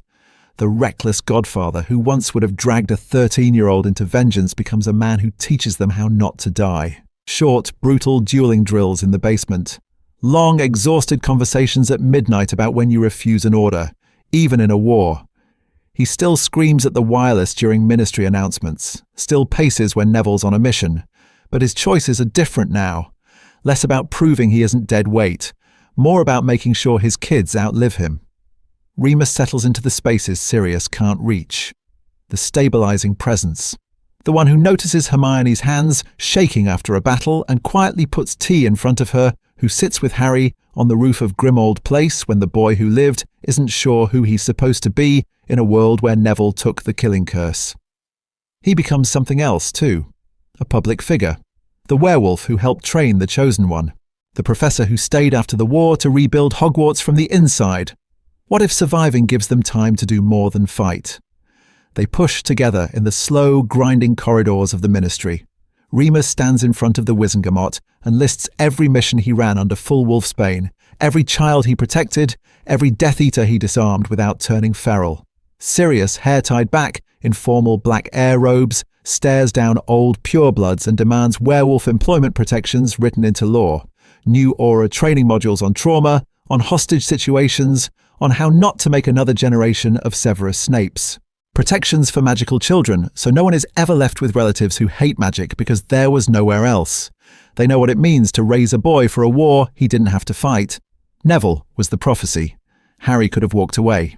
The policies they draft, the oaths they force the Aura Office to swear, all carry that guilt-tinged knowledge. Next time, the adults will be ready before they ask children to be. Years later, the house is louder. Neville is at the table, gesturing with his fork as he tells Luna about the final duel, how Bellatrix's last spell missed by inches. Hermione is complaining about curriculum reform forms that multiply when you sign them. Harry and Ginny trade stories about idiot junior auras who think a stunning spell solves prejudice. Paperwork, war stories, and the clatter of cutlery. Ordinary, almost. Sirius lifts his glass. The conversation dips, not to silence, but to a hum. To the wrong boy and the right choices, he says. Neville flushes. Harry stares at the table. Remus just nods, weary and proud. Because what if the prophecy was never the point? What if the real magic was who showed up and who they refused to abandon? The toast hangs there, a spell over the room, as the next fight, the political one, quietly begins. Hermione Granger, the constant across timelines. Hermione is the one who writes the toast down, not because she's sentimental, because she's building a record, a pattern. Evidence that this war was never about a single boy, but about the choices a whole generation made when the world screamed at them to be afraid. From the beginning, she is the constant, the muggle-born girl who walks into Diagon Alley holding Sirius's hand in a white-knuckled grip, staring at shelves of spellbooks like they're oxygen. The outsider who knows with a quiet, bruising clarity that people like her are the first to die when bigotry turns to open war. What if that girl grows up not in silence, but in a house where Remus Lupin debates ethics at the breakfast table and Sirius Black teaches her to hex a training dummy before she's 10? What if the night everything changed for Neville? Crib, curse, dead parents in St. Mungo's.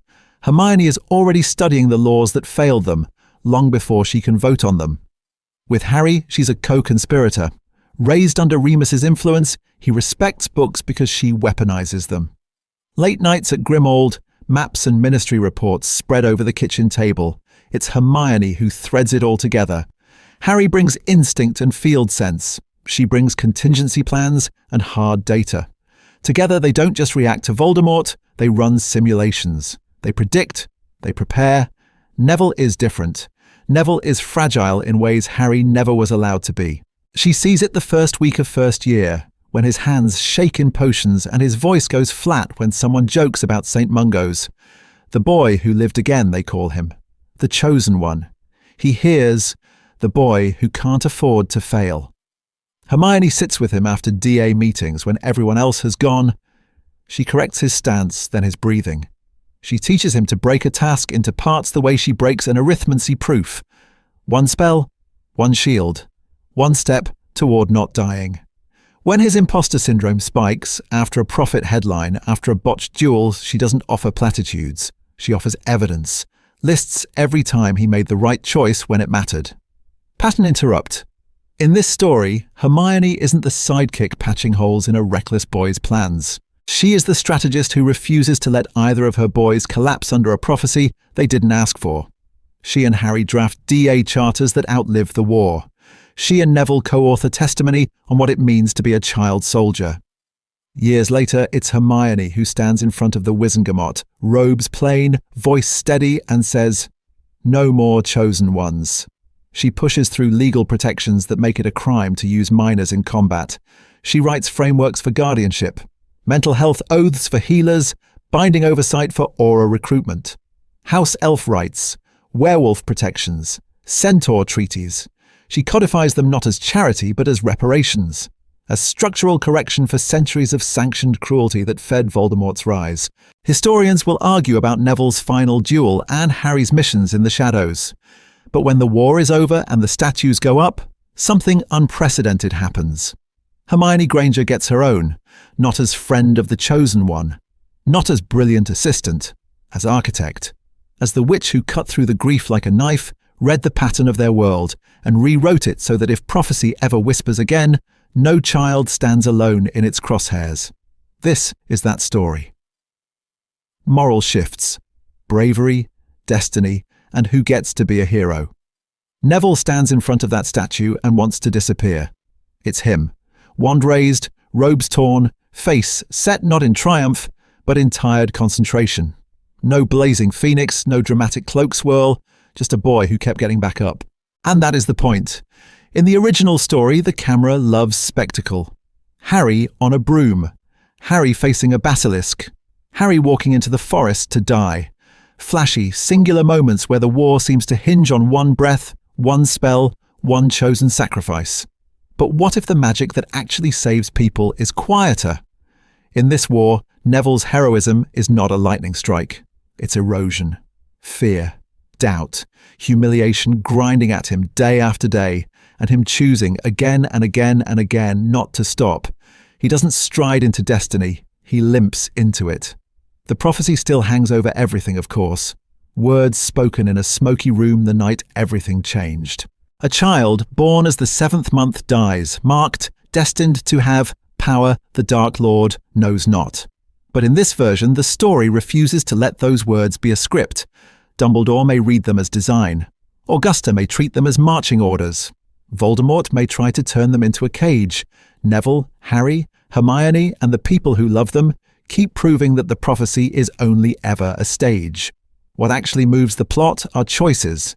Mentors who stay, friends who refuse to break, students who pass healing salves and passwords hand to hand when the Carrow's spells have left their classmates on the floor. This is that story. Harry is still brave. Hermione is still brilliant. Ron still stands in front of his friends when giants scream and walls fall. But the war does not belong to a single savior anymore. When Neville falters, Harry takes point.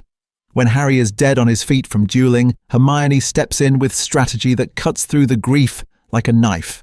When all three are trapped, it's the DA kid from Hufflepuff who knows which secret passage is still safe, the Ravenclaw who's been cataloguing Death Eater patterns, the nameless Gryffindor who drags a stunned body out of the line of fire. Heroism stops being a title and becomes a division of labour. Hogwarts feels this shift first. After the war, the corridors don't just echo with tales of the final duel. First years whisper about the 7th year who learned enough healing to stabilize 3 students before Madame Pomfrey arrived. About the transfiguration assistant who turned broken stone into barricades. About the organizer who kept food, blankets and messages flowing through the castle when the Carrows tried to starve resistance into silence. The House Cup speeches start naming not only duel champions but the ones who stayed in the hospital wing all night, wand hands shaking, refusing to leave the dead and dying alone. And if a generation grows up believing that this is what bravery looks like, not just the boy and the prophecy but the crowd behind him, then what else changes? When the next would-be Dark Lord whispers in the shadows, when the next law quietly strips rights from werewolves or muggleborns, what happens in a world trained to see the organizers, the healers, the quiet ones as heroes too? Do those futures ever get a chance to rise, or do they die in the cradle, smothered by 1,000 small, stubborn acts of courage we'll follow in the next chapter? Canon payoffs, fixing frustrations with a Neville-centric war. The futures that live or die in those small choices bring us to the heart of this timeline's promise, fixing the fractures that still ache when we reread canon. Because for years, fans stared at Neville and felt that twist of frustration. The boy who dropped his remembrall. The boy who could barely remember the password. And yet, by the Battle of Hogwarts, he stands on that bridge, sword in hand, and cuts through the grief like a knife. What if that power hadn't arrived as a last-minute miracle? What if the story had been honest about him from the start? In this war, it is. Dumbledore names him. Augusta trains him. The prophecy doesn't hang over a neglected cupboard. It hangs over a house full of portraits that remember the last war and refuse to let this child walk into the next one unprepared. Neville gets mentorship in dueling as well as herbology, strategy as well as courage. His arc doesn't spike at the end. It climbs, stumbles, climbs again.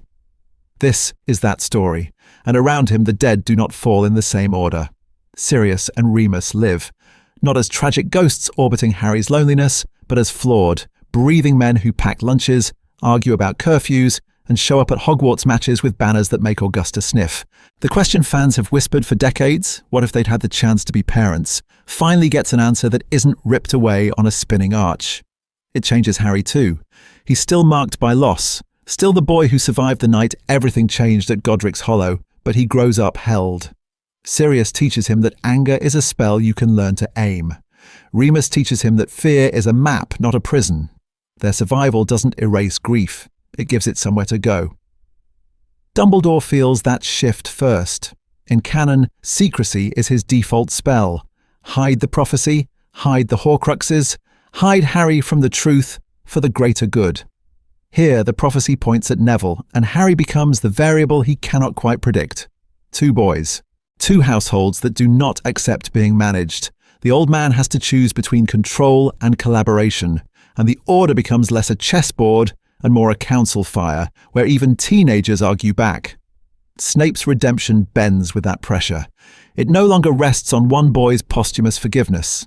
It's measured in every lesson where he fails Neville, every mission where he saves a child he once would have let die, every quiet, bitter choice to pass information to an order that does not trust him. He is one flawed adult among many, not a secret saint.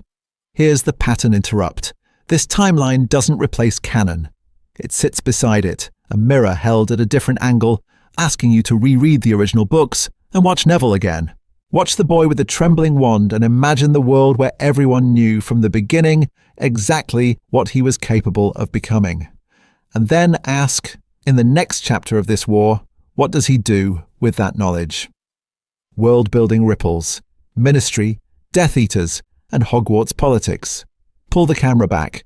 One boy's trembling wand becomes an entire country holding its breath. Because the moment the prophet runs that headline, Longbottom child survives Dark Lord, everything in Britain rearranges itself around a single, shaking 11-year-old. The ministry moves first. Of course it does. Posters go up in Diagon Alley. Not of Fudge, not of auras, but of Neville. A soft focus moving photograph. Round face, awkward smile, wand held a little too tight. Protect our hope, the slogan screams, as if ink can cut through the grief like a knife.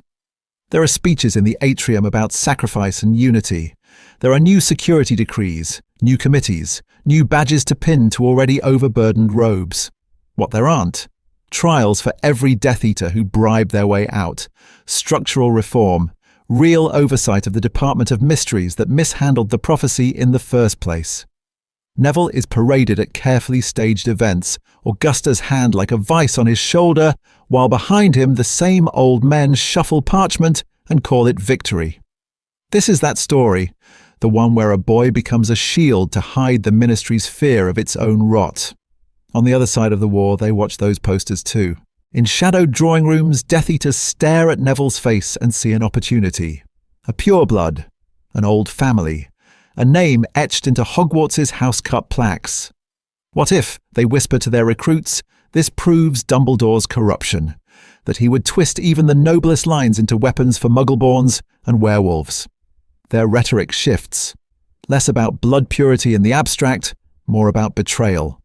They point to Augusta's public alliance with Dumbledore, to Neville training with half-blood auras, to whispers that he studies alongside Muggle-born Hermione Granger over summer at Grimmauld. See, they hiss, they are turning our own heir against us. For some wavering pure-blood teenagers, that argument lands harder than any dark mark. Hogwarts becomes the real battleground, not just in hidden rooms and midnight corridors, but in every classroom seating chart and house table conversation. Gryffindors rally around Neville because he is theirs, because they watched him fall off his broom and get back up. Slytherin splits. Some sneer at the Ministry's golden boy. Others argue that a Longbottom should be with them, not Dumbledore. Staff meetings grow sharper. McGonagall pushes for training, for honesty. Snape, trapped between old vows and new realities, argues that making Neville a symbol paints a target on his back. Even the choice of which spells are taught in defense becomes political.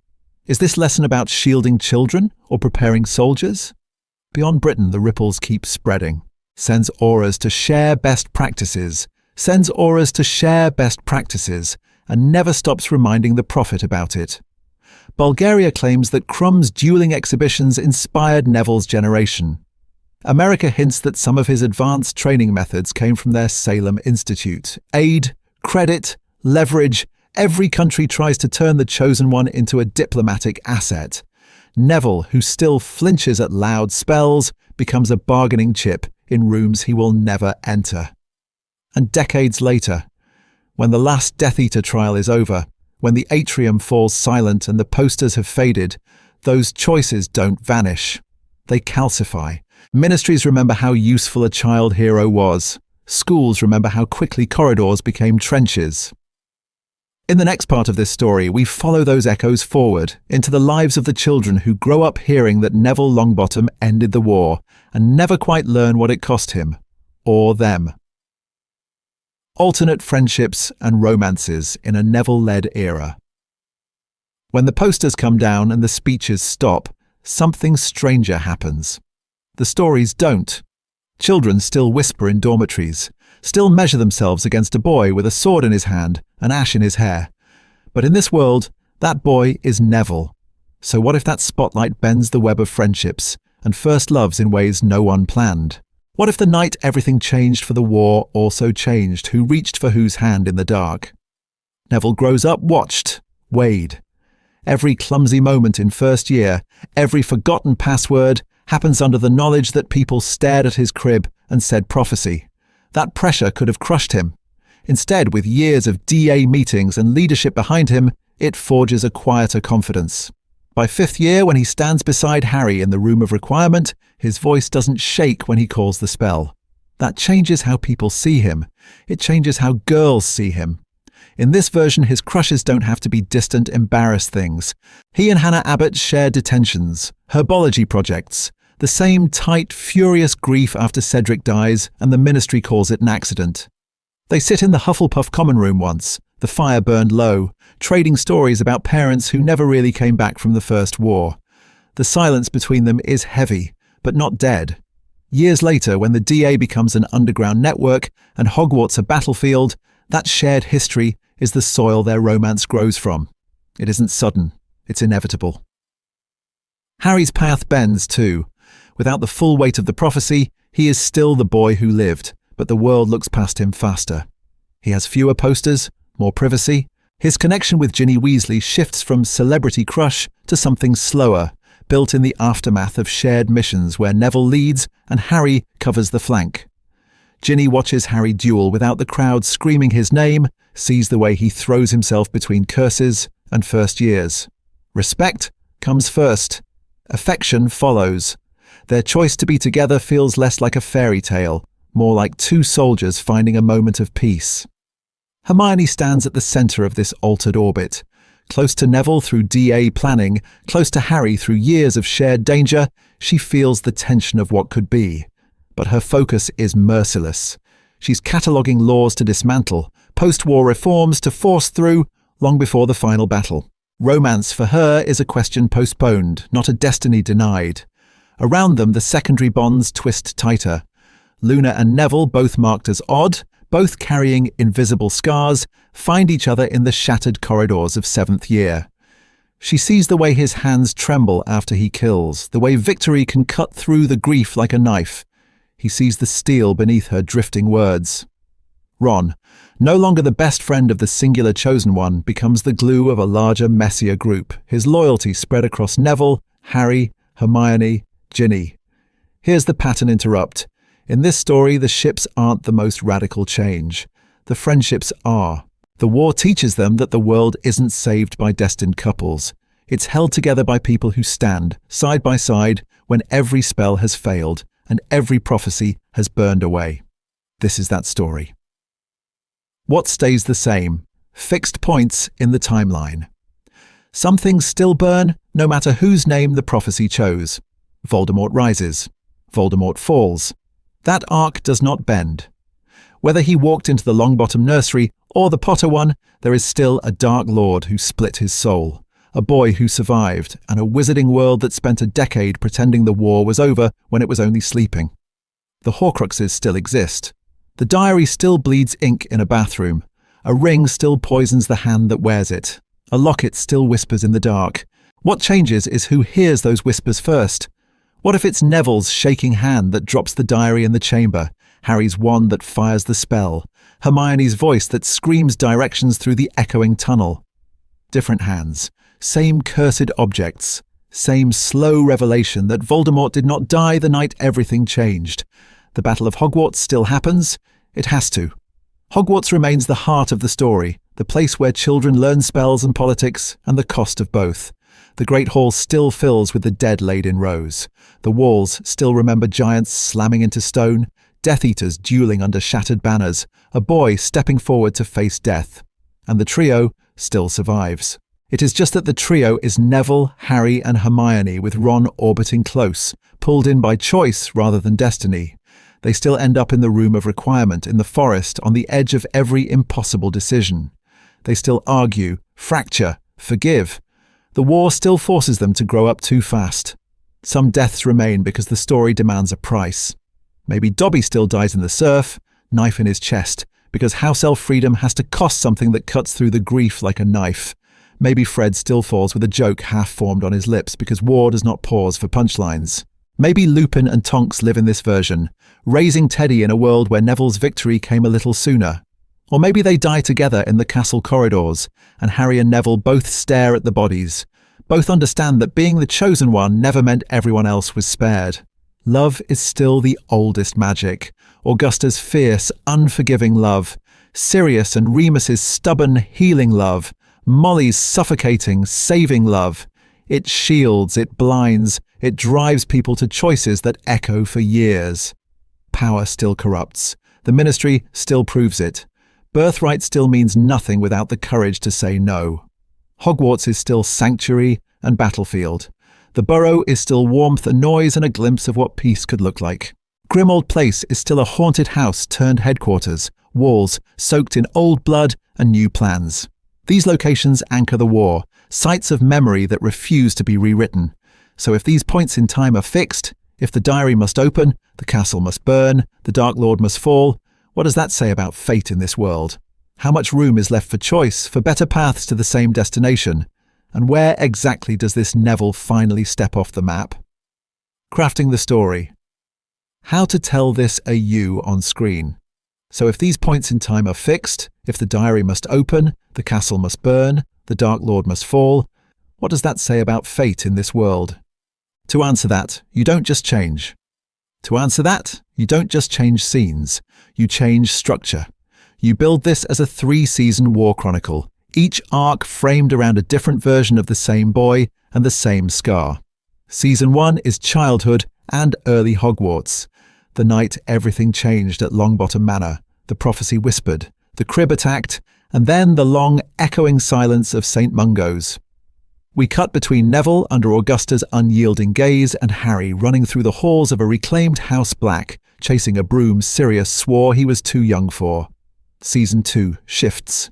Middle years. The world tightens. Voldemort returns. The DA forms not as a desperate student club, but as the Chosen One's shadow army, with Hermione's stack of books growing higher in every corridor shot, a visual record of how prepared or unprepared they really are. By Season 3, the frame narrows and the pace fractures. The Horcrux hunt, the dead piling up, Nagini's presence coiling through every episode until she feels less like a snake and more like a ticking clock in the corner of the frame. This is that story. To keep the rhythm brutal but human, you alternate. Domestic scene, political scene, war scene. Back again. A quiet breakfast at the Marauder household, Sirius and Remus arguing in low, hoarse voices while Harry stared at the Prophet headlines about Neville. Cut to Longbottom Manor, Augusta drilling wand motions until Neville's hand literally shakes. Then a hard smash into the Wizengamot, where the same names are playing games with laws and lives.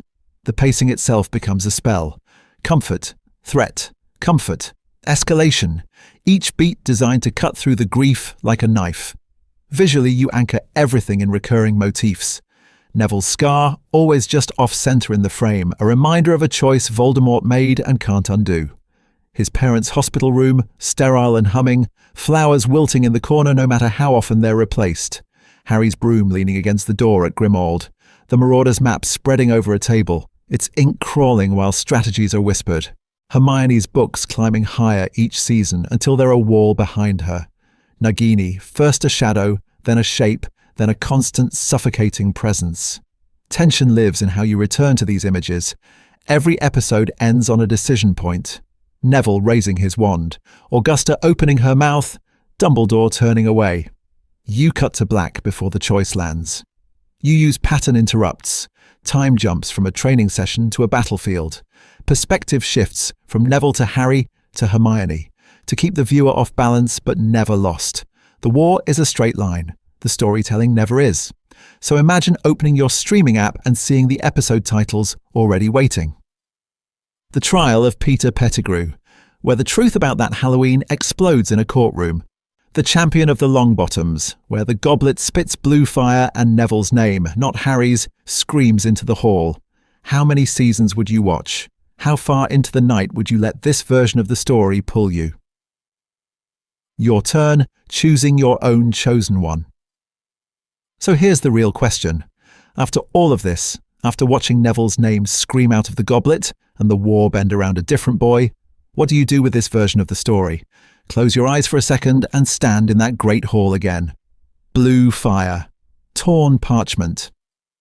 The silence after Dumbledore reads Neville Longbottom and every head swivels toward the boy who never wanted the spotlight. In your version, who moves first? Does Harry stand up before anyone else, chair scraping the stone, or does Augusta Longbottom's cane hit the floor as she rises, a single sharp sound that cuts through the grief like a knife? This is where your choices begin.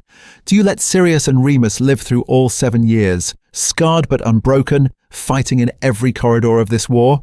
Or do you decide that the price of Neville's survival is paid in different blood?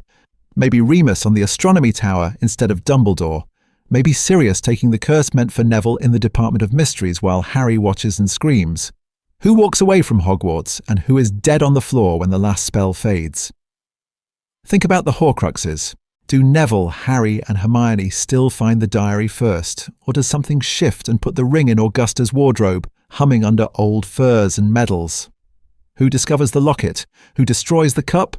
Who realizes that Nagini is more than just a serpent trailing behind Voldemort? In your timeline, which object breaks Neville's hand? Which one breaks his faith? Now look at the ones who usually stand at the edge of the frame. Dean Thomas, sketchbook in hand, watching. Seamus Finnegan, wand shaking but held high. Lavender Brown, who refuses to leave the hospital wing when the bodies start coming in. If Neville is the chosen one, who among them steps forward? Does Dean become the chronicler of the DA, the one who turns resistance into art and evidence? Does Seamus turn his talent for explosions into the backbone of a sabotage campaign that keeps Hogwarts breathing? Ask yourself, who fails him? Is there a teacher who never quite believes Neville can win this war? Is there a classmate who chooses safety over loyalty when the Carrows tighten their grip? In a world built around Neville's quiet, relentless bravery, what does it say about a character if they look at him, at everything he's carrying, and still turn away? And if this is pulling at you, don't leave it in your head. Write the fanfic where Augusta trains Neville with dueling dummies in the garden. Draw the moment Harry and Neville stand back to back in the ruined courtyard. Wands up. Death Eaters closing in. Build a tabletop campaign where your friends decide which corridor to defend, which Horcrux rumour to chase, which ally to trust. Pattern interrupt. One more, what if? After walking this path with Neville, when you go back to canon, what do you see differently? Does Harry's recklessness feel more fragile? Does Neville's late-blooming courage hit harder, knowing he could have carried the whole prophecy? This is that story, the one that sends you back to the original books, with new eyes, asking quietly who else could have been the chosen one, and what that would have cost. Recap: from a different crib to a different world. So, step back for a second. Look at the whole board. What if we trace this war from a different crib and watch how every spell, every death, every whispered choice tilts with it? It begins where it always does. Godric's Hollow, the night everything changed. But this time, Voldemort walks past the hidden cottage and apparates to a quiet lane in Longbottom territory. He stares into a different nursery. He marks a different boy. Alice Longbottom's screams cut through the grief like a knife as the killing curse rebounds, as Frank falls, as destiny burns itself into Neville's skin instead of Harry's. Harry survives in the background of that chaos, the friend's orphaned son who never becomes the chosen one. Sirius is cleared when Peter is dragged into the light early, babbling under Veritaserum, and the future snaps in two. Sirius and Remus take Harry in, then Hermione building a house where secrets are dissected, not buried. This is that story, where the boy who lived grows into a strategist in a kitchen full of maps, while the actual chosen one grows up under Augusta's hard gaze, clutching a remembrall and trying not to shake. At Hogwarts, the axis tilts. First year, it's Neville who feels that pull toward the third-floor corridor, who stands in front of the mirror of Erised and sees his parents whole and proud, not the shy boy who can barely remember the password. Harry is beside him, not as prophesied saviour but as the unsung general in training, the one who notices patterns, who drills him on shield charms until his arm aches. Hermione is the constant, brilliant, relentless, cataloguing every rule so she knows exactly how to break it when the war demands it. By the middle years, the structural changes are impossible to ignore. Peter's early capture means no Azkaban for Sirius, no fugitive godfather skulking in shadows. Instead, there is a free black air in the Wizengamot, a louder order, and a DA that forms sooner and sharper. It isn't a desperate student club, it's a youth battalion, coordinated with the adults, spread through all 4 houses, training with real curses because they know the dead won't care about detentions. Neville's arc bends slowly but decisively. Anxiety never disappears, but it hardens into a steady, rooted courage. Year by year, he moves from the boy who flinches at Snape's voice to the leader who holds Hogwarts when the adults fall. Harry's path twists alongside his, not the front-page hero, but the mind behind the manoeuvres, the one who turns Grimmauld Place into a war room and walks back into the silence after sending children into danger. Over all of it, Dumbledore recalibrates. His long game shifts from shaping Harry's sacrifice to cultivating Neville's resilience and building a broader coalition. Goblins, werewolves, house elves, even disillusioned purebloods. The final battle reflects that change. It isn't a single boy walking alone into the forest. It's a network of prepared fighters closing in, many hands sharing the weight of one prophecy, And that's the core thematic pivot, isn't it? Heroism here isn't a spotlight on one reckless teenager. It's a long, grinding perseverance, a burden carried across many shoulders. Neville still stands in the end, wand raised, facing Voldemort. But he stands on ground held by dozens of unnamed fighters, by Harry's invisible strategies, by Hermione's plans etched in cramped handwriting.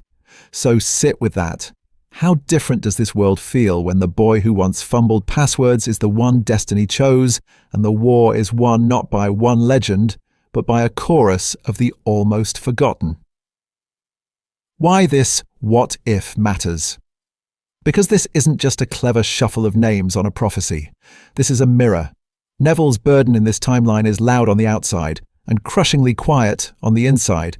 The world calls him chosen, stares when he walks into a room, measures his every spell against the legends of the First War. That pressure feels familiar because it's not fantasy. It's the kid told they're the one who will carry the family business. The eldest daughter expected to hold a fractured household together. The first-generation student who hears in a dozen careful phrases, "You're our ticket out." Expectations that cut through the grief like a knife, wrapped in love, wrapped in fear. Augusta drills posture and protocol into him, not just for pride, but survival. Every wobble in his wand hand is a headline in waiting. Every hesitation is proof, in someone's whisper, that the Longbottom heir was a mistake. How many people grow up that way, handed a role before they have a self, told the story they must live before they've had a single real choice? And then there's Harry, the boy who, in this version, grows up in a home where Sirius and Remus argue over warding schemes at the breakfast table and praise him for asking difficult questions. He is loved, trained, believed. Yet when the Daily Prophet splashes Neville's face across the front page, when Hogwarts corridors buzz with Longbottom and prophecy in the same breath, Harry feels that sharp, embarrassing flicker of being extra. Supportive, yes. Essential, absolutely. But not the name in the legend. That's another kind of wound. The person who had every advantage on paper, who still lies awake staring at the ceiling, wondering, who am I when I'm not someone's backup plan, someone's strategist, someone's friend? What if you recognize yourself there more than in any chosen one? Raised well, still lost, still building a self outside the stories other people tell about you. Hermione stands at the crossroads of both. Brilliant, resourced, raised in a house that treats learning as a weapon and justice as a duty. She could dominate every classroom, every duel, every meeting. Instead, she uses that power to lift, not to loom. She's the one who redirects interviews toward Neville's quiet courage, who hands Harry the map and says, "Your plan gets us there," who drags the DA into learning healing spells and shield charms so the war doesn't chew through another generation of kids. This is allyship in motion, not centering herself, but refusing to step back from the fight. This is that story. A world where the chosen one is anxious, the almost chosen is overshadowed, and the girl with all the answers spends her brilliance making sure neither of them stands alone. Because that's what if tales really do. They force us to ask who we center in our own lives. Which cousin's grief we ignore, which co-worker's effort goes unnamed, which Neville we overlook because their bravery isn't loud. So here's the harder question, the one that lingers in the silence after the final duel. If you rewrote your own story and named someone else the chosen one, what role would you claim for yourself now that you're the author? The burdened hero, the hidden strategist, the relentless ally, or something far more dangerous? If you want more timelines like this. And if you're the author now, then this isn't where the story has to end. In this Neville as chosen one war, you've watched prophecies bend, friendships reforge, and quiet bravery cut through the grief like a knife. So tell me this, when you stared at Neville standing his ground, or Harry choosing to be an ally instead of a legend, which moment lodged under your skin and refused to move? Was it the night everything changed in the Longbottom nursery, with green light and shattered glass? Was it Neville in the Department of Mysteries, wand shaking but unbroken? Or that final duel when a boy who was once dead certain he'd never be enough raised his wand and ended a war? Drop your favourite turn in this timeline in the comments, the spell, the choice, the line of dialogue, and tell us why that beat is the one you can't stop replaying. Because this is that story, but it's also yours. You've seen how one diverted prophecy reshapes Dumbledore's plans, how Augusta's iron will become a shield instead of a cage, how Harry, Hermione, and Ron orbit a different sun and still refuse to abandon each other. Now I want to know, what if we twisted the knife again? What if the survivor changed, or the alliance snapped, or the villain was someone the world never suspected? Do you want a world where Sirius lived but Remus fell? Where Snape walked away from Dumbledore before the tower? Where the Ministry won the public war and lost the secret one? Tell me which what-if matters to you and why that fracture in canon won't let you go. Your theories don't just fill the silence, they map the next battlefield. If you want more timelines built on that kind of detail, more character-driven AUs where every spell has a cost and every choice leaves scars, this is where your power actually shows. Likes, shares, and subscriptions are how you vote for which worlds we keep breathing into. Every click says, yes, keep following Neville down that corridor. Yes, keep asking what if the quiet kid was never allowed to stay quiet. And don't keep this war to yourself. Send this to the friend who always swore Neville was the real heart of Hogwarts, or the one who never stopped grieving Sirius and Remus and wants to see them live long enough to argue over bedtime and battle plans. Let this be something you dissect together, frame by frame, spell by spell, because somewhere out there, in another world, Neville's just picking up his wand for the first time, and he's waiting to see what you make him do next. One last, look at the boy who could have been so. One last what if. Not a battle, not a prophecy, not the night everything changed. A greenhouse at dusk. Glass panes stained purple and gold, the sky bleeding out the last of the day. The war is over. The dead are buried. The spells have stopped screaming through the air. In Greenhouse 3 there is only the soft hiss of watering charms and the slow, patient breathing of plants that outlived a Dark Lord. Neville stands among them, older now, shoulders broader, hands roughened, movements careful in a way that has nothing to do with fear. He lifts a wand, murmurs a spell, coaxes a rare Mimbolus into unfurling one shy silver-edged leaf. Sap glistens. The air smells of damp earth and something sharp and clean like new beginnings. When he leans over the pot, his fringe shifts. For a moment, the faint, lightning-slashed scar along his temple catches the fading light. Not Harry's mark, but close enough that the papers once printed it in grainy black and white, circled it in red, used it to sell the story of the chosen one who would either save them or die trying. Inside his own head, it never felt like that. The door creaks. Soft footsteps. Instantly familiar. Harry slips in first, hair still a mess, glasses smudged, no scar on his forehead in this world, but the same wary kindness in his eyes. Hermione follows, a stack of papers under one arm, ink on her fingers, the weight of a dozen new laws and a reformed ministry riding on her shoulders. "Thought we'd find you here," Harry says, closing the door with his foot. "Augusta sent an owl.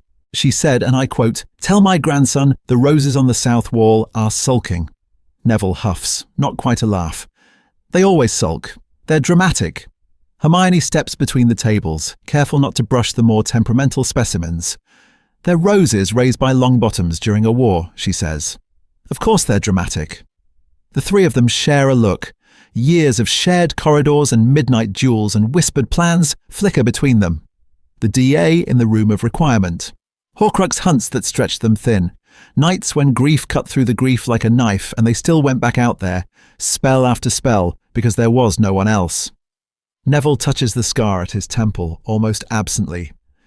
"I never felt like the chosen one," he says, voice low. "Not once. I just felt terrified. Angry. Stubborn. The world kept saying it had to be me, but it was never just me. It was you two. It was all of us, or it was nothing." Harry stares at him for a beat, then nods, simple and sure. Hermione's hand finds Neville's wrist, grounding, as if to say, "We remember. We were there. We chose you, long before the prophecy did." Outside, the castle breathes. Pull back, past the fogged glass and the halo of greenhouse light. Hogwarts rises out of the twilight, whole and alive. Towers rebuilt, courtyards green, the Black Lake calm, holding its secrets. The Quidditch pitch mended, scarred earth healed over by new grass. No giants at the gates, no carrows in the classrooms, just students spilling down stone steps, laughter echoing where screams once lived. This is what their choices protected. This is that story. The camera drifts higher, the castle shrinking to a warm ember in the darkening highlands. Somewhere inside that ember, Neville Longbottom is still bending over a plant, still talking quietly with the friends who made the title survivable. And the question lingers. In every world, how many Nevilles walk past us every day? Quiet, underestimated, carrying more than we know. What if the real magic isn't the prophecy or the spell, but the decision to notice them before the war begins? Because somewhere in some other version of this world, there's another Neville, and he's waiting to see what you do next.